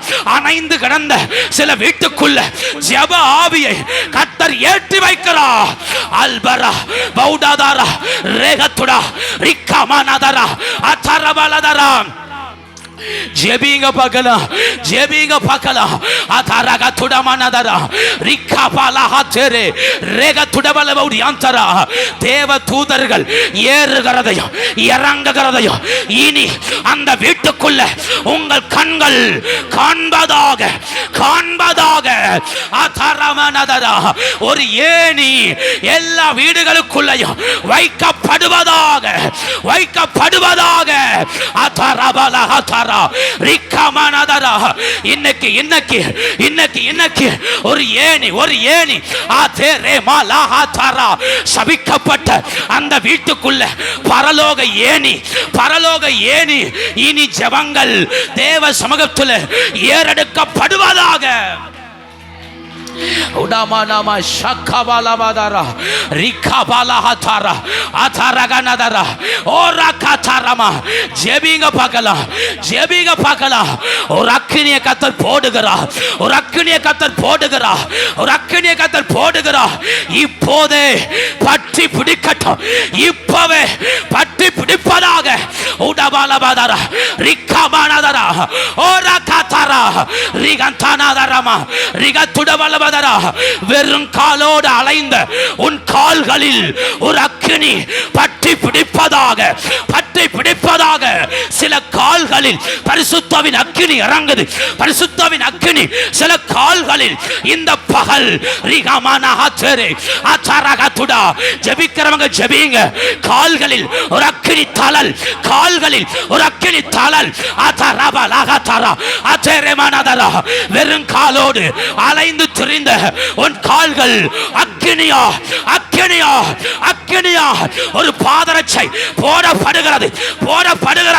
ஃபயர் காமாமா இஅத்தரமா அவுடாதாரா ரேகதுடா ரிக்கபாலஹதரா உடபாலபதரா. இப்ப போய் மிதி. சாத்தான் தோத்து போனார். இப்ப போய் மிதி. ஓ வீட்டுக்குள்ள ரட்சிப்பு வருகிறது. அதரபாலதரா ரிகதுடபாலபதரா ரிக்கமானதரா. ஒவ்வொரு கால்கள இனி பாவத்தை நோக்கி ஓட முடியாது. அசுத்தத்தை நோக்கி ஓட முடியாது. இனி தேவ மகிமை ஒவ்வொரு கால்களையும் பற்றி பிடிப்பதாக. காபாலஹதரமா உடமானமா காபாலபா சந்தானா அதரகனதரா உடபாலபா யந்தரா ரிகதுடபாலபதரா ஓரகதரமா ரிகமானஹதரே அல்பரா உடதாரா ரேகதுடபாலபா யந்தரா ஓரகதரா. ஜெபிங்க ஓரகதரமானதரா ரிக்கபாலஹதரா. உன் கால்கள் இனி வெறுமையாய் வருவதில்லை. யாக்கோபே உன் கால்களை கர்த்தர் பெத்தேலில் நிறுத்துகிறார். யாக்கோபே மகிமையான அந்த பெத்தேலில் உன் கால்களை கர்த்தர் நிறுத்துகிறார். ஒரு அக்கினி ஒரு மகிமை எல்லா கால்களையும் ஒரு அக்கினி உடபலவதரா அதரகனதரா ரிக்கமானதரா. ஃபயர் பற்றி பிடிக்கட்டும். ரிக்கபாவதரா ரேகதுடா. இந்த 14வது நாளில் ஒரு அக்கினி கால்களில் அதரகனதரா ஓரகதரமா ரிக்கமானதரா. தோத்து போன உன் கால்களில், அவமானப்பட்ட உன் கால்களில் ஒரு அக்கினி காமாமாமா ஷக்கமானதரா.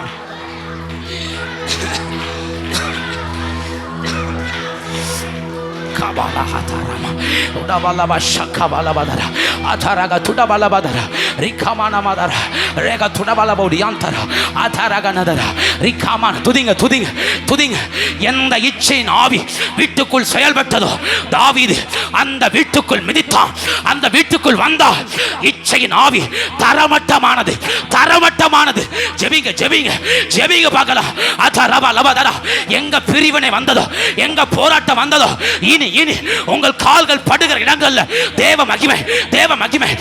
மகிமை அதரகதுடா ரிக்கபலபதரா ரேகதுடாதரா ஓரவ சந்தனா. பேதுருவை பார்த்து கால்களை கழுவும்படி கர்த்தர் வந்தார். அவன் கால்களை கர்த்தர் கழுவினார்.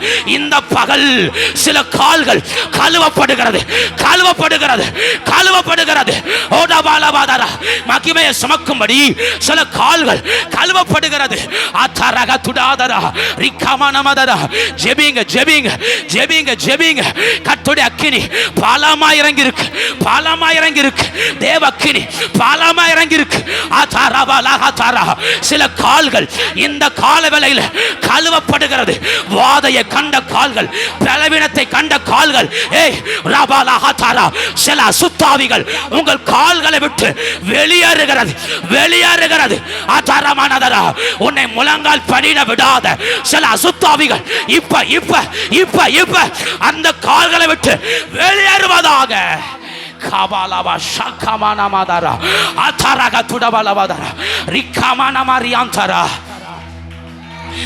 உடபாலபா ஷக்கபாலபாதரா. எத்தனை பேர் ஆண்டவரை உயர்த்துறீங்க? எத்தனை பேர் ஆண்டவரை உயர்த்துறீங்க? ரிகமானாமா ஷெகெதெரே ஓரபாலஹா தாரபாலபாதரா. எத்தனை பேர் ஆண்டவரை உயர்த்துறீங்க? இந்த கால வேளையில இந்த கால வேளையில தேவ மகிமை பலமா இறங்கி இருக்கு, பலமா இறங்கி இருக்கு. அபிஷேகம் பலமா இறங்கி இருக்கு, கிருபை பலமா இறங்கி இருக்கு. அதரமானதரா உடபாலபாதரா. தேவ அபிஷேகம் பலமாய் பலமாய் பலமாய் ரிகமானா ஹாதாரா ரிகமானா ஹாதரே. மகிமை இழந்த ஒவ்வொரு வீட்டுக்குள்ளையும் ஒவ்வொரு வீட்டுக்குள்ளையும் கர்த்தர் பிரவேசிக்கிறார், கர்த்தர் பிரவேசிக்கிறார். வாசல்களே நிலைகளை உயர்த்துங்கள், அநாதி கதவுகளே உயருங்கள். மகிமையின் ராஜா பிரவேசிக்கிறார், மகிமையின் ராஜா உட்பிரவேசிக்கிறார். ஓரகாதாரமா ஒவ்வொரு வீடுகளுக்குள்ளையும் மகிமையின் ராஜா உட்பிரவேசிக்கிறார்.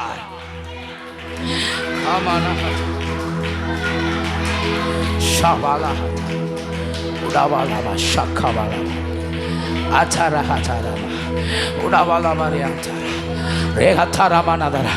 என் கூட கர்த்தர் பேசிட்டே இருக்கிறான்னு சொல்றவங்க நல்ல கர்த்தரை ஸ்தோத்திரம் பண்ணுங்க பார்க்கலாம். ஆண்டவரை ஸ்தோத்திரம் பண்ணுங்க, ஆண்டவரை ஸ்தோத்திரம் பண்ணுங்க. இன்னைக்கு கர்த்தர் மெய்யாகவே என்னோடு பேசுகிறார், என்னோடு பேசுகிறான்னு சொல்றவங்க ஆண்டவரை மகிமைப்படுத்துங்க. ஆதாரமான ஹதுடா ரிகபாலபாதரா. என்னோடு இடைபடுகிறார் ஆவியானவர், என்னோடு பேசுகிறார்னு சொல்றவங்க ஆண்டவரை மகிமைப்படுத்துங்க. ஆதேரேபாலபா ஷக்கபாலபாதரா.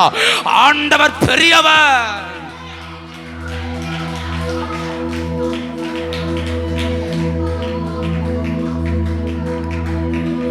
ஹல்லேலூயா.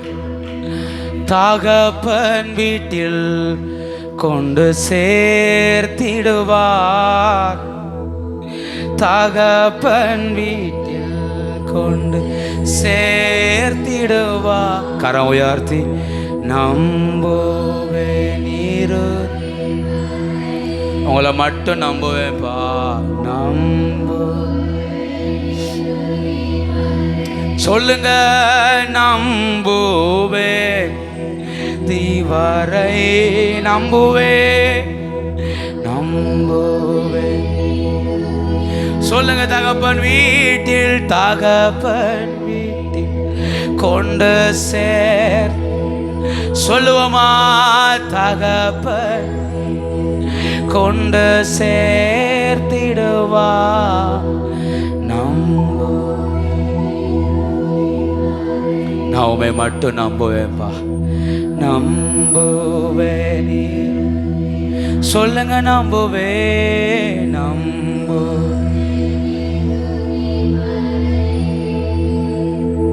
நம்பு.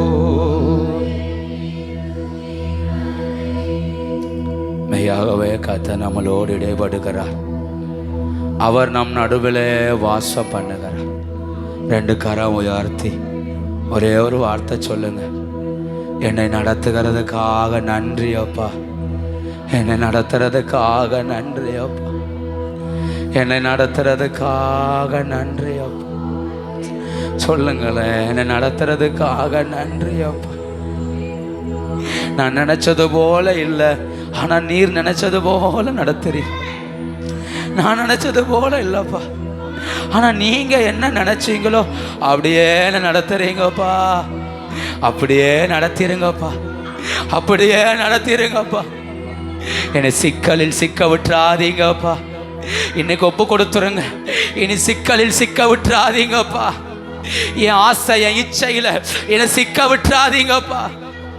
என் சுய சிந்தையில என்னை சிக்க விட்டுறாதீங்கப்பா. நம்முடைய வார்த்தையவே கேட்டு ஓட உதவுங்க. நம்புவேன் இறுதி வரை, நம்புவேன். உங்களை மட்டும் நம்புவேன், நம்புவேன், நம்புவேன். கரம் உயர்த்தி சொல்லுங்க, யாருக்காகவும் நான் உங்களை அசட்டை பண்ண மாட்டேன். யாருக்காகவும் கரம் உயர்த்தி சொல்லுங்க, யாருக்காகவும். அந்நியர்கள் இச்சையானார்கள், இஸ்ரவேலர்கள் அசட்டை பண்ணினார்கள். கரம் உயர்த்தி சொல்லுங்க, யார் வந்தாலும் என் தெய்வத்தை அசட்டை பண்ண மாட்டேன். குறுக்க பிள்ளையோ மனைவியோ புருஷனோ யார் வரட்டுமே, கர்த்தரை அசட்டை பண்ண மாட்டேன். அவருடைய வார்த்தையை மீறி நடக்க மாட்டேன். அவருடைய சத்தத்துக்கு நான் அர்ப்பணிக்கிறேன். தகப்பனே நன்றி. மெய்யாகவே இந்த ஆராதனை எங்களுக்கு மகிமையா இருக்கிறதுக்காய் ஸ்தோத்திரம். ஆரம்பம் முதற்கொண்டே கர்த்தர் வல்லமையாய் செயல்படுகிறேன். அதற்காய் ஆண்டவருக்கு நன்றி. எங்கள் ஆராதனை கர்த்தர் பிரியப்பட்டீர், எங்களோடு பேசினீர், அநேக வார்த்தைகளை எங்களோடு ஆழமாய் விதைத்தீர். நன்றி அப்பா. நாங்கள் விழுந்து போன இடத்தையெல்லாம் எங்களுக்கு காண்பித்து தந்தீர். எங்கள் வாழ்க்கையை தட்டி எழுப்பினீர். நன்றி அப்பா. மெய்யாகவே கர்த்தர் எங்கள் நடுவில் இருக்கிறார். சொல்லுங்க, மெய்யாகவே கர்த்தர் எங்கள் நடுவில் இருக்கிறார். மெய்யாகவே எங்கள் நடுவில் இருக்கிறேன். கர்த்தர் செய்கிறதுக்காய் நன்றி அப்பா. நன்றி அப்பா. நீர் எங்களோடு இருக்கிறதுக்காய் ஸ்தோத்திரம். நீர் எங்களை விடுவிக்கிறதுக்காய் ஸ்தோத்திரம். நீர் எங்கள் மத்தியில் மகிமையா இருக்கிறதுக்காய் ஸ்தோத்திரம் ஆண்டவர். உங்களுடைய பிள்ளைகள் வீட்டுக்கு போகும்போ அந்த பிரசன்னம் அந்த வீட்டுக்குள்ள இருக்கட்டும். அந்த மகிமை அந்த வீட்டுக்குள்ள இருக்கட்டும். தொடர்ந்து நாளை முதல் நடக்கிற ஜபங்கள், இந்த வார உபவாச ஜபங்களை ஆசீர்வதியும். பெரிய காரியங்களை சொல். நம்முடைய நாம மாத்திரம் மகிமைப்படட்டும். இயேசுவின் மூல ஜபங்களும் நல்ல பிதாவே, என் ஆத்துமாவே முழு உள்ளமே பரிசுத்த நாமத்தை ஸ்தோத்திரம்.